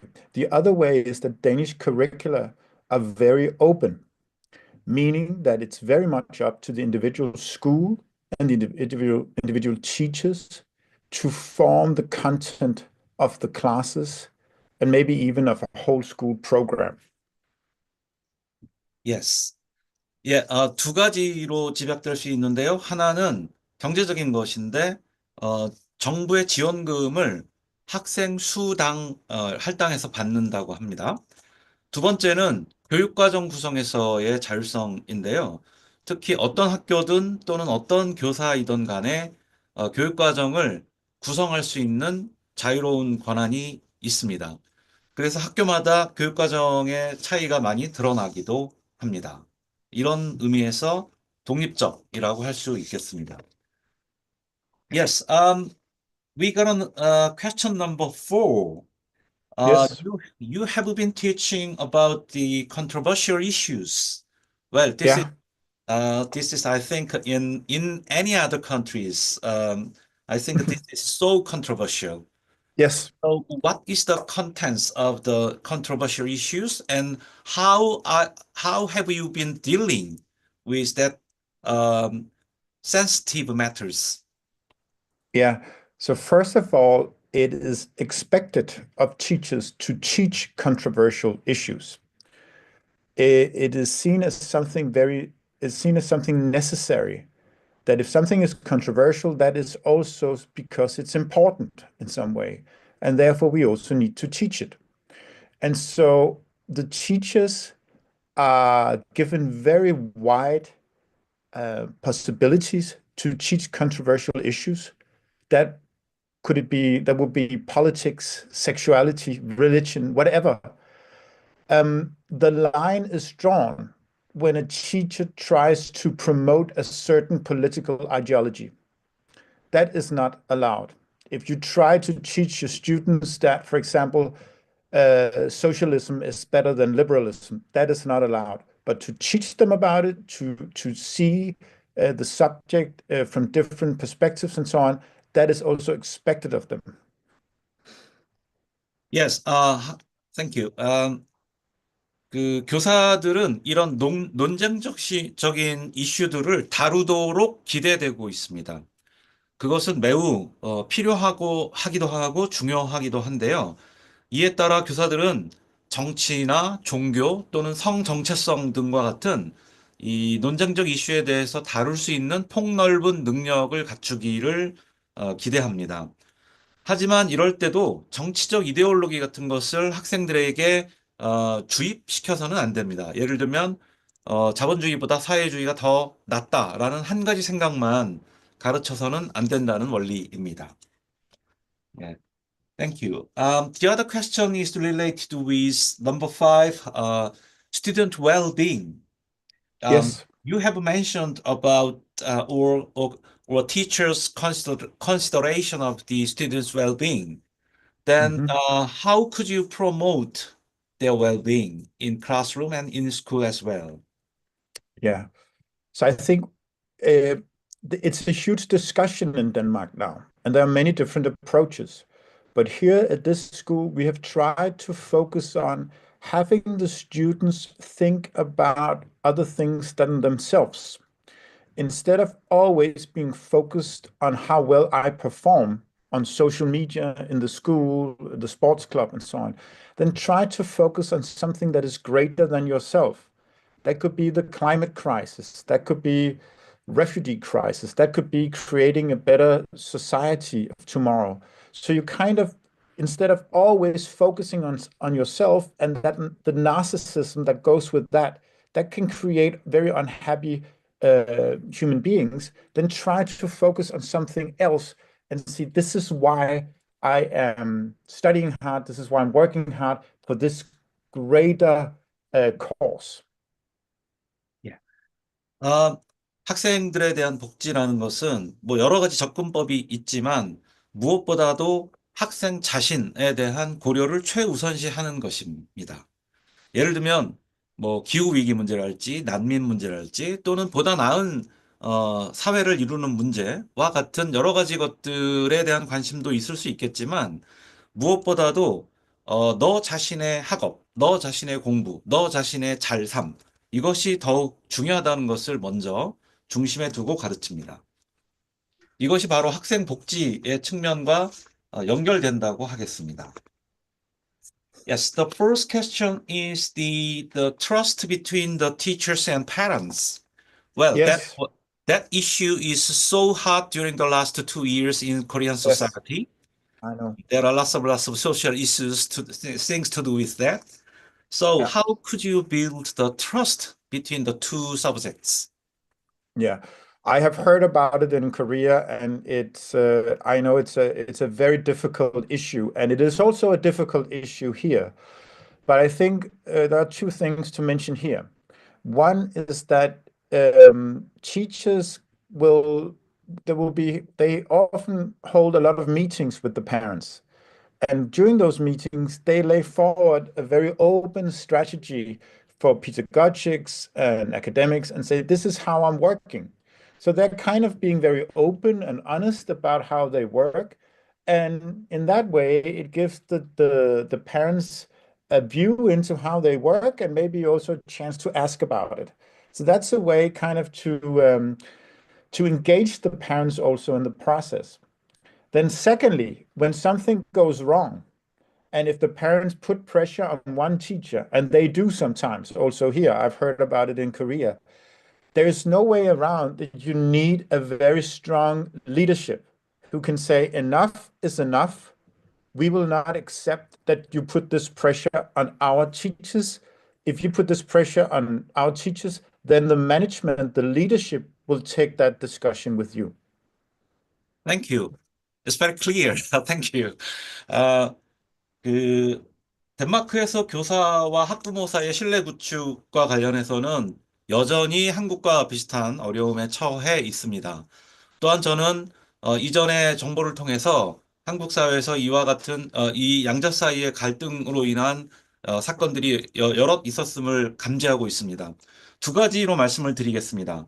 첫 번째는 학부모님들과 다각적 차원의 그 미팅, 그러니까 회합을 가집니다. 이것은 어찌 보면 오픈하는 전략일 수도 있겠는데요. 부모님들과 함께 교수법에 관한 것이든 아니면 아동의 학업 성취에 대한 문제이든 간에 열어놓고 이야기를 나눈다는 것이죠. 이처럼 부모님들에게 질문의 기회를 준다는 것은 그 질문에 하는 것 자체가 일종의 학부모 참여가 되는 셈이죠. 두 번째는요, 일단 뭔가 학교와 관련된 또는 아이와 관련된 일이 잘못되었을 때에는 일부 학부모님들은 교사에게 큰 압력을 행사하게 되는데요. 이때 가장 중요한 것이 학교의 리더십입니다. 즉, 부모님의 요구가 부당하다고 했을 때에는 학교의 리더십, 즉 교장이나 교감, 뭐 학년 부장 뭐 이렇게 되겠죠. 이분들이 enough is enough. 그만하면 됐습니다, 부모님. 그 이상 침범하지 마십시오라고 이렇게 관리를 해줘야 되는 그것이 필요하다고 봅니다. The last question we have. You mentioned about the crisis of the democracy. Yeah. This kind of phenomena would have been happening in almost all countries nowadays. So what do you think about the crisis of democracy in your terms?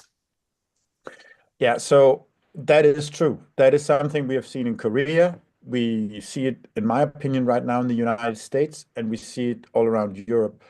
And it is true, there's a huge focus on that in Denmark as well. One thing is to say that still the trust in the democratic institutions in Denmark is still very, very high, very high. Which I believe is partly because of our school system. But there is also, and that's also because we've had this long tradition of being a very small country, with the idea that we had to protect ourselves from these extreme forces. So we have always worked with it ever since the 1930s, as you could see in my presentation. Right now, there's a huge focus on bringing even more democratic citizenship to the educational institutions, and focusing even more on that to protect us from the inside. Not least because the world is changing us around us, and maybe you've heard about the pressure being put on us by President Trump, and that is actually put in motion an even stronger focus on democratic values in Denmark. Yes, thank you. 예, 맞습니다.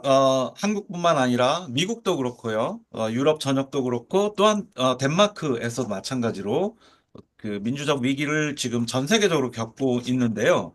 하지만 덴마크에서는 그래도 다행인 것은 민주적 기구들에 대한 국민들의 신뢰가 매우 매우 높다는 것입니다. 특히 학교의 시스템에 대한 신뢰 역시 높다고 할 수 있습니다. 이것은 덴마크가 가지고 있는 긴 역사적 전통에서 기인하는데요. 무엇보다도 작은 국가였습니다. 또한 주변 강대국들로부터 이 적은 수의 그 인구를 가지고 있는 나라가 생존하기 위한 전략으로서 민주주의를 가지고 있었습니다. 이미 19세기 때부터도요. 그렇기 때문에 주변 상황이 어려워질수록 그 국내에서는 민주적 가치를 지키기 위한 매우 그 뭐랄까요, 강렬한 그런 노력들이 이루어졌고요. 그러니까 나라의 밖이 훨씬 비민주적으로 되거나 어려울 때일수록 그 내부에서의 민주적 가치를 지키고자 하는 노력 때문에 이러한 체제를 유지할 수 있었다고 생각합니다. 네, 이상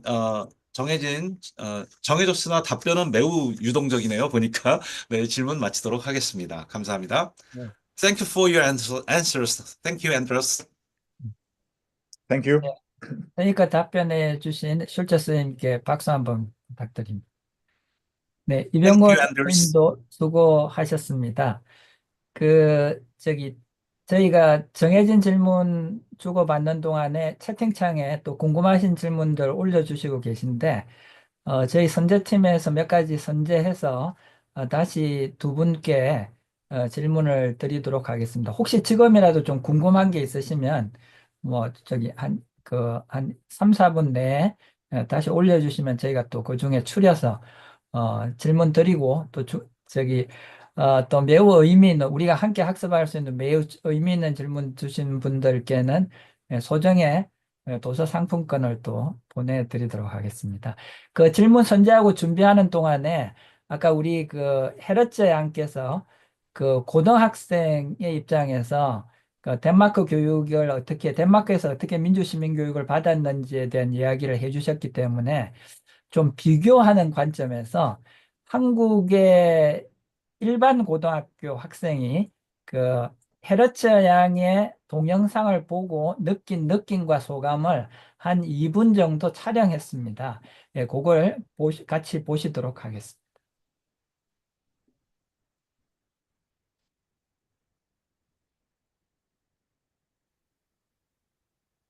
네, 안녕하세요. 저는 군포고등학교 졸업생이자 이제 대학에 입학하게 될 설지원이라고 합니다.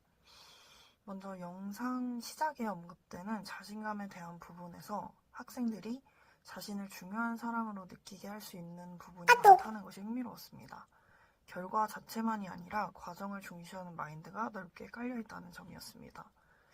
한국의 고등학교의 경우 초등학교 시절부터 점수를 부여받는 시험을 보며 대다수가 오직 점수만 잘 나오게 이제 공부하고 있다는 경우가 많다는 걸 느꼈는데요.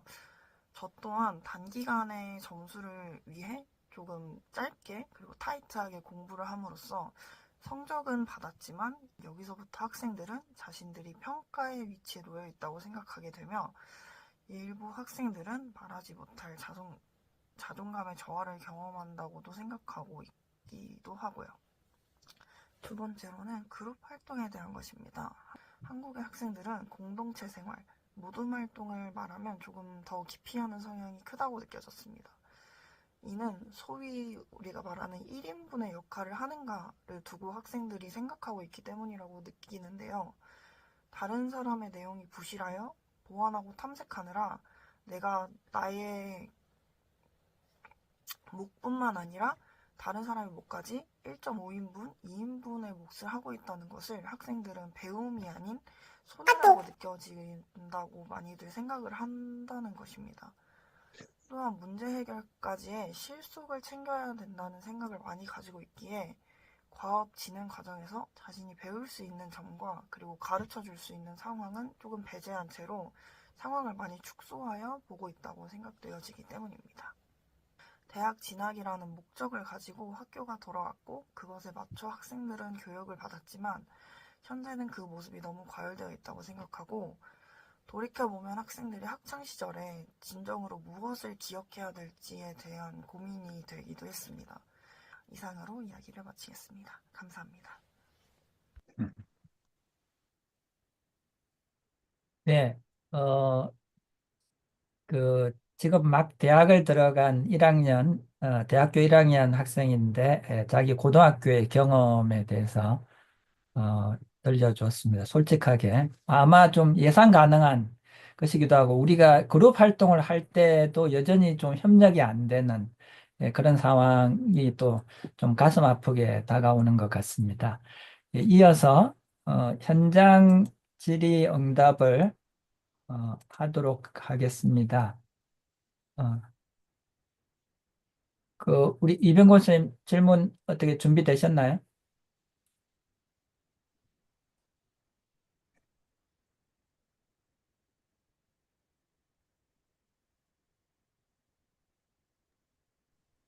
아직 제가 질문을 전달받지 아, 못했는데요. 네. 그러면 그 질문 그거 하시는 동안에 네.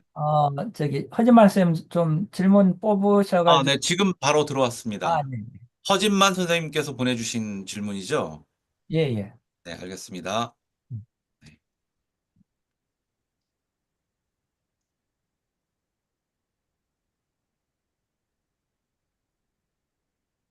Yes, we got lots of questions from the floor, and then I'm going to ask the first one is that it is a question to the students. Where's Andrea? I'm Andrea, here. yeah. Are you still there? Yes. Okay. Yeah. The question is for you. There are no concerns about your university entrance, and there are no overburdened feeling about their academic achievement. Then, in Danish students, in student in Danish, where is the motivation and endeavor to get academic achievements? There are I guess a certain GPA that you will need to go into get into university, but it depends on what you want to study. So depending on how many applications they get, the GPA will be higher. So if, for example, you want to study political science, it is usually a major that a lot of people want to study, and therefore it is much harder for you to get accepted. So in that way, you know that you need to get good grades to get into the majors and the majors with many applicants. So there is, in that sense, a competition, but it's not a competition with other students. It's more a competition of trying to better yourself. So a competition with the system and with the overall grade, and not with a person. So there is still motivation, but it just means that if you have a lower GPA and grade point average, you will still be able to get into university, but just not maybe your dream major. Yes. 네, 아까 그 GPA라고 그 종합 시험 있었잖아요. 예, 그 점수가 대학을 진학할 때 쓰이는데 이것은 그 공부하려는 학생이 어떤 분야의 공부를 얼마나 더 하고 싶으냐에 따라 달려 있다고 합니다. 예를 들면 정치과학, 그러니까 일종의 사회과학이겠죠. 정치과학을 공부하고 싶다 그러면 다른 학생보다 조금 공부를 잘해야 됩니다. 예, 그레이드나 또는 GPA 점수가 높아야 되는데 다만 이렇다 해서 이 점수들을 높인다 해서 이걸 다른 학생하고 경쟁 한다는 것은 아니고요. 여전히 자기 스스로 뭔가 하고 싶은 것을 위해서 업그레이드 해야 된다는 자기 내적 동기는 여전히 강하게 남아 있습니다.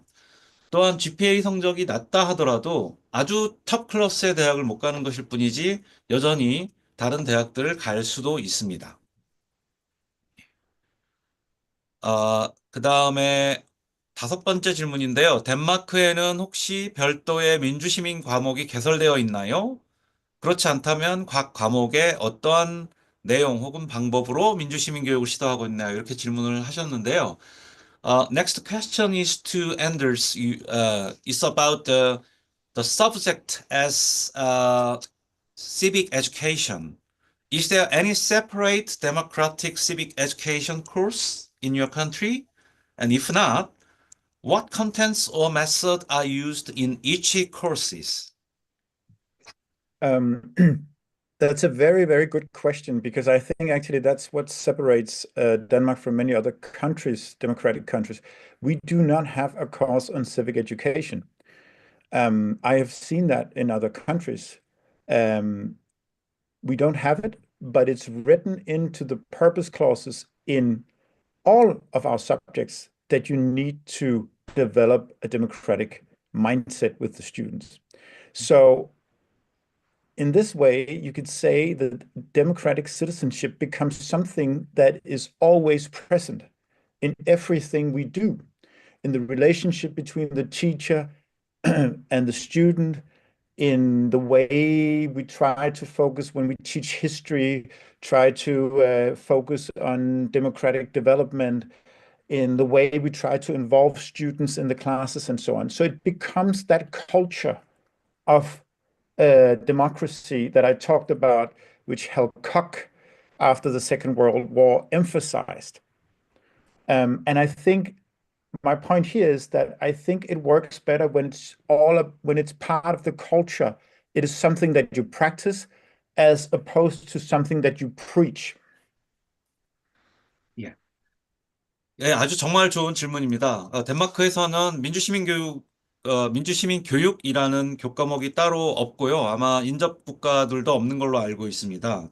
하지만 모든 과목에서 그 민주시민 교육을 키워야 한다는 것이 스며들어 있는데요. 예를 들면 교사-학생 관계를 민주적으로 운영한다든지 또는 역사를 가르칠 때 민주주의가 어떤 방식으로 발전시켜 왔는지, 민주주의를 또는 학급을 운영할 때 학생들을 어떻게 참여시켜야 할지와 같은 방식으로 학교 문화 전반에 민주 시민 교육이 스며들어 있습니다. 이것은 2차 대전이 끝난 다음에 제가 아까 그 영상에서 강의를 할 때 코크에 대한 얘기했지 않습니까? 예, 이분이 또 강조한 것이라고 할 수 있습니다. 한마디로 말씀드리면 덴마크 학교에서는 문화로 민주주의를 가르친다고 할 수 있겠고요. 또한 이론이 아니라 실제를 통해서 민주주의를 가르친다고 하겠습니다.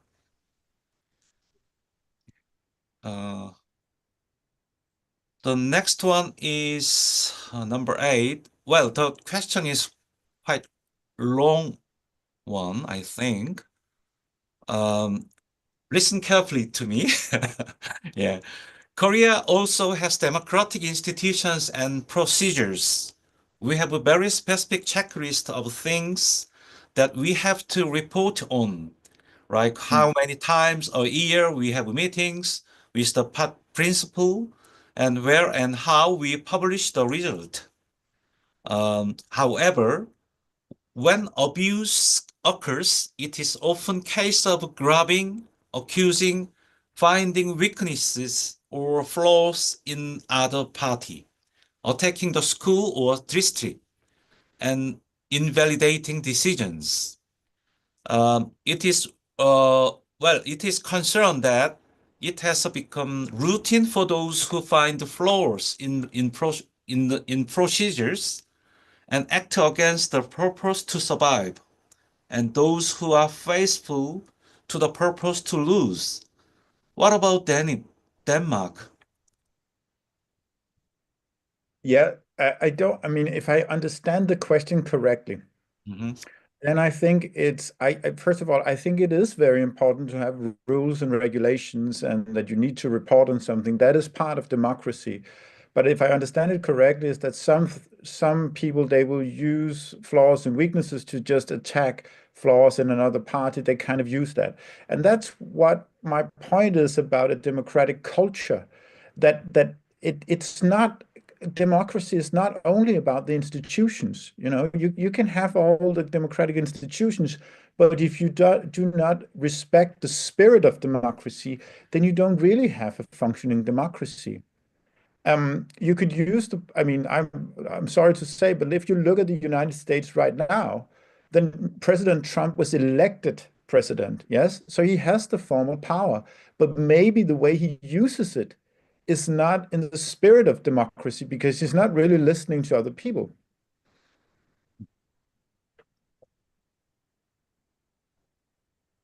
네, 아까도 좀 답변 드린 것과도 조금 상관이 있는 것 같습니다. 민주주의가 제도나 또는 규정과 규칙으로만 이루어지지 않는다는 것을 지금 그 질문 내용이 담고 있는 것 같은데요. 이것은 상대방에 대한 흠집 잡기로 민주주의가 이루어지지 않는다는 것입니다. 아까도 말씀드렸다시피 민주주의는 하나의 문화이고요. 이것을 특히 이제 그 상대방에 대한 그 존중, 또 민주주의에 대한 존중감이 없으면 민주주의라고 할 수 없습니다. 이런 예를 들어서 조금 죄송합니다만 미국에서 최근에 트럼프 대통령이 당선이 됐지 않습니까? 민주적 절차에 의해서 당선이 된 건 맞지만 당선된 이후에 타인의 이야기를 듣지 않죠. 네, 바로 그러한 태도는 민주주의라고 할 수 없는 것과 마찬가지라고 할 수 있겠습니다. 네, 어, 질문을 세 가지 정도 있고 또 많은 질문이 남아 있지만 우리가 약속된 시간이 거의 다 된 것 같습니다. 그래서 이병곤 선생님 딱 한 가지 질문만 선택하시고요. 그동안에 우리 지금 남아 계신 분들은 그 채팅창에 이게 마지막 순서입니다.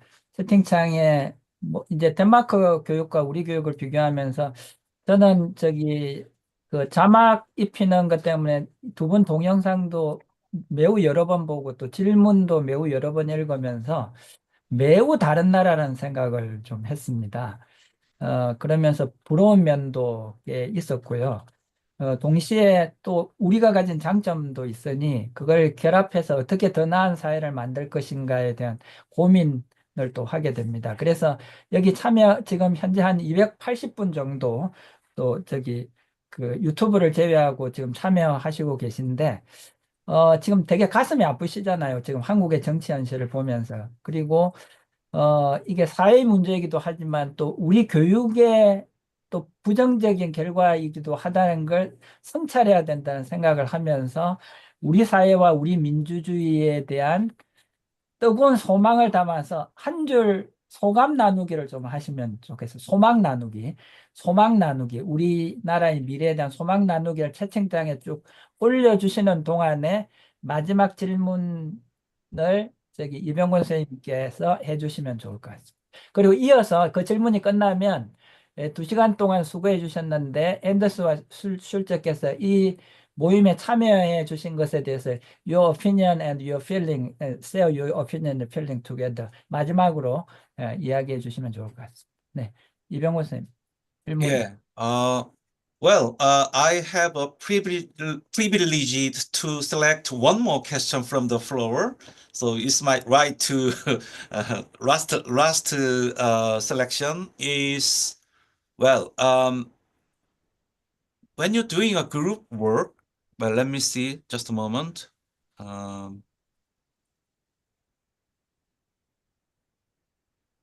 Yeah, this question is to you two guys. Uh,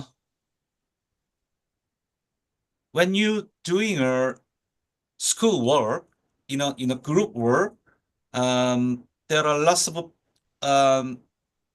unbalance between the participants when you break down the small groups. Some people are very positive, the other people is not. So when can you control or when can you motivate them to participate in small group works? Very good question. I don't know. I can try to give a short answer first, and then I can let Andrea finish off. I think one of the things because it is a very good and very relevant question. I think one of the things that our teachers they try to work with is that they try to give the students different roles. So it's not possible for the students just to say, I have no part in this. For example, it could be an exercise of one taking notes, another student doing an interview, another one being the interviewee, and so on. So you give them roles and different responsibilities, which will often also be the case if you're doing kind of a group work at your workplace. 네, 네, 아주 좋은 질문이고요.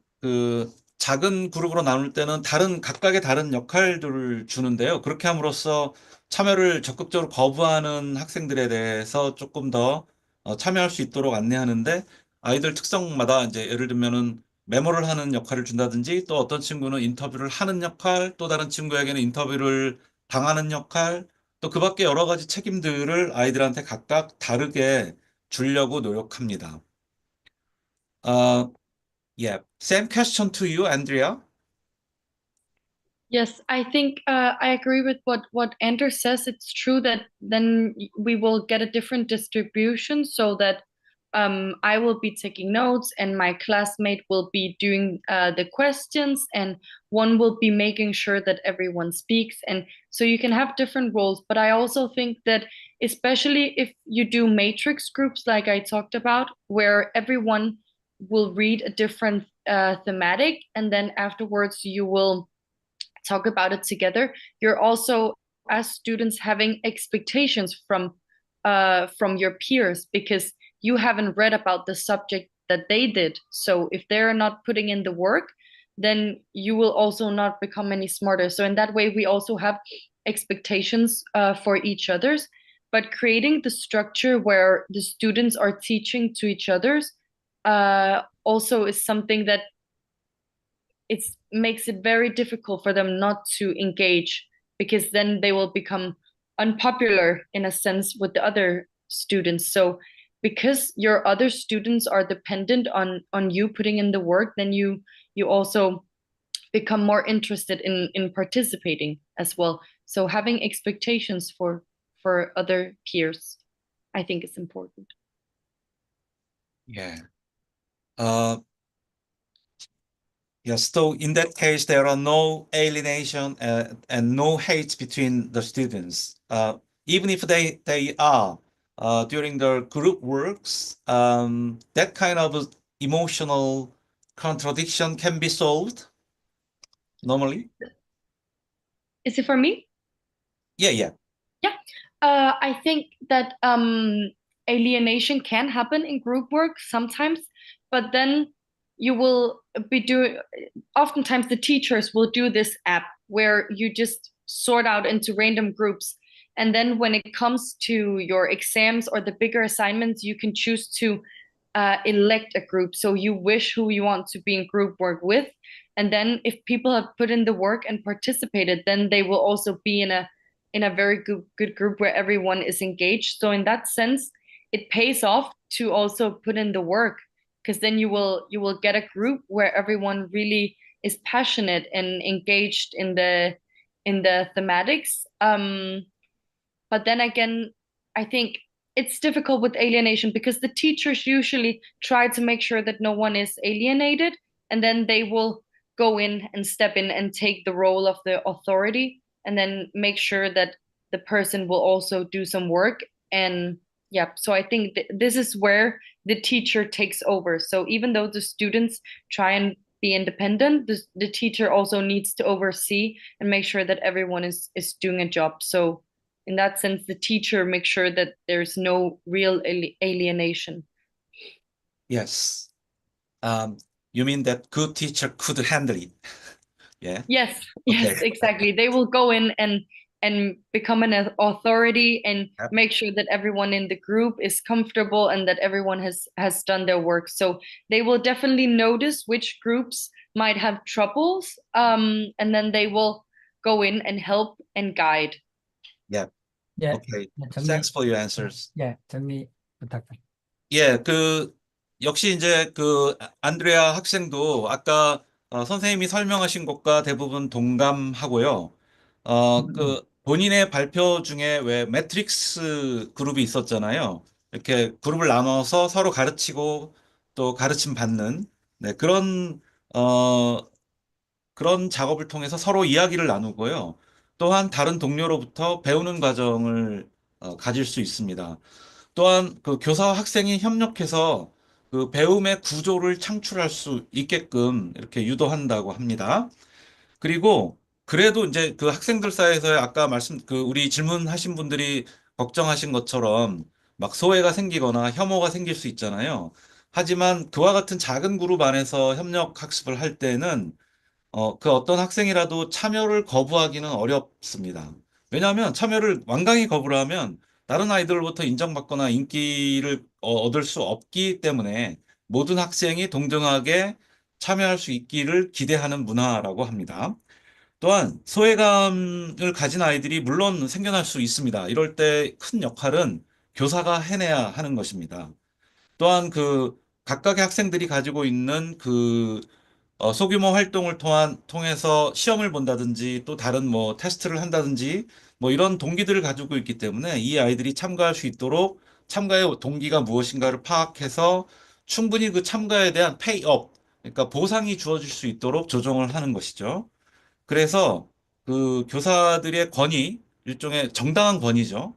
권위도 있고 또한 그런 갈등 사건을 다룰 수 있는 그런 스킬도 있기 때문에 소외 현상이 한 반이나 그룹 안에서 지속적으로 일어나는 일은 거의 없었습니다. 네, 감사합니다.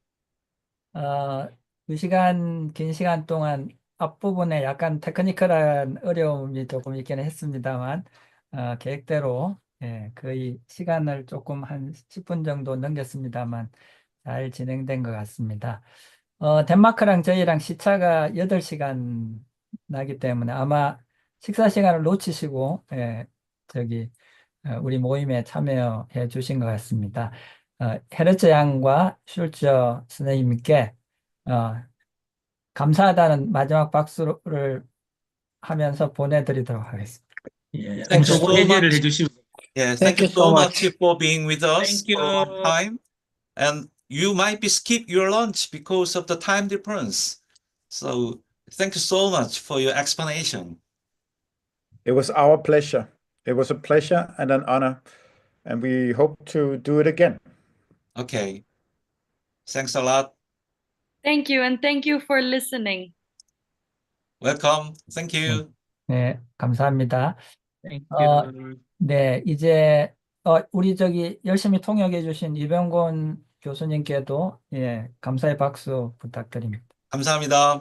예. 수고하셨습니다. 이제 마무리하려고 합니다. 근데 이제 저희가 사전에 예고해 드릴 때 좋은 질문을 사실 이제 좋은 질문을 되게 많이 해주셨는데 시간 관계상 선정을 다 못하고 또 많이 소개를 못 드린 점 죄송하게 생각하고 그래도 선정되신 분은 저희가 소정의 선물을 보내드리려고 하니까요. 채팅창에 허진만 쌤 어떻게 해야 되죠? 네, 다이렉트 메시지, DM 예, 딱 찍어서 보내주시면 됩니다. 예, DM에 찍어서 보내주시면 되고요. 그 다음에 지금 여러분들이 소망을 쭉 올려주시는데 소망 하나하나 읽을 때마다 사실은 이게 가슴이 뛴다는 느낌이 듭니다. 우리가 이 아픔과 비극을 또 나누면서 또 울컥하네요. 예, 비극을 나누면서 또 새로운 미래를 개척해 가는 공동의 마음을 담고 있기 때문이 아닌가 싶고요. 이걸 클로즈하지 않고 한 2, 30분 동안 내버려 두겠습니다. 그래서 쭉 내용을 한번 읽어보시면서 음미하시면 좋을 것 같고요. 이 질문 중에 제가 저기 운영팀이랑 질문 중에 몇 가지를 뽑아서 또 저기 혹시나 그 우수한 저기 감동적인 질문이라고 밑에 쓰면 예, DM 선생님께 그 본인이 선정됐다고 이렇게 해주시면 또 책 선물권을 보내드리도록 하겠습니다. 이제 배경 조금 설명을 드리고 마무리하려고 하는데요. 그 이 행사가 진행이 된 건 사실 이제 제가 그 우리 그 앤더스 슐처 선생님이 저희 학교에 오기도 하고 또 제가 덴마크 가서 뵙기도 했는데 그런 이야기를 나누는 중에 이제 덴마크의 민주시민교육과 관련된 걸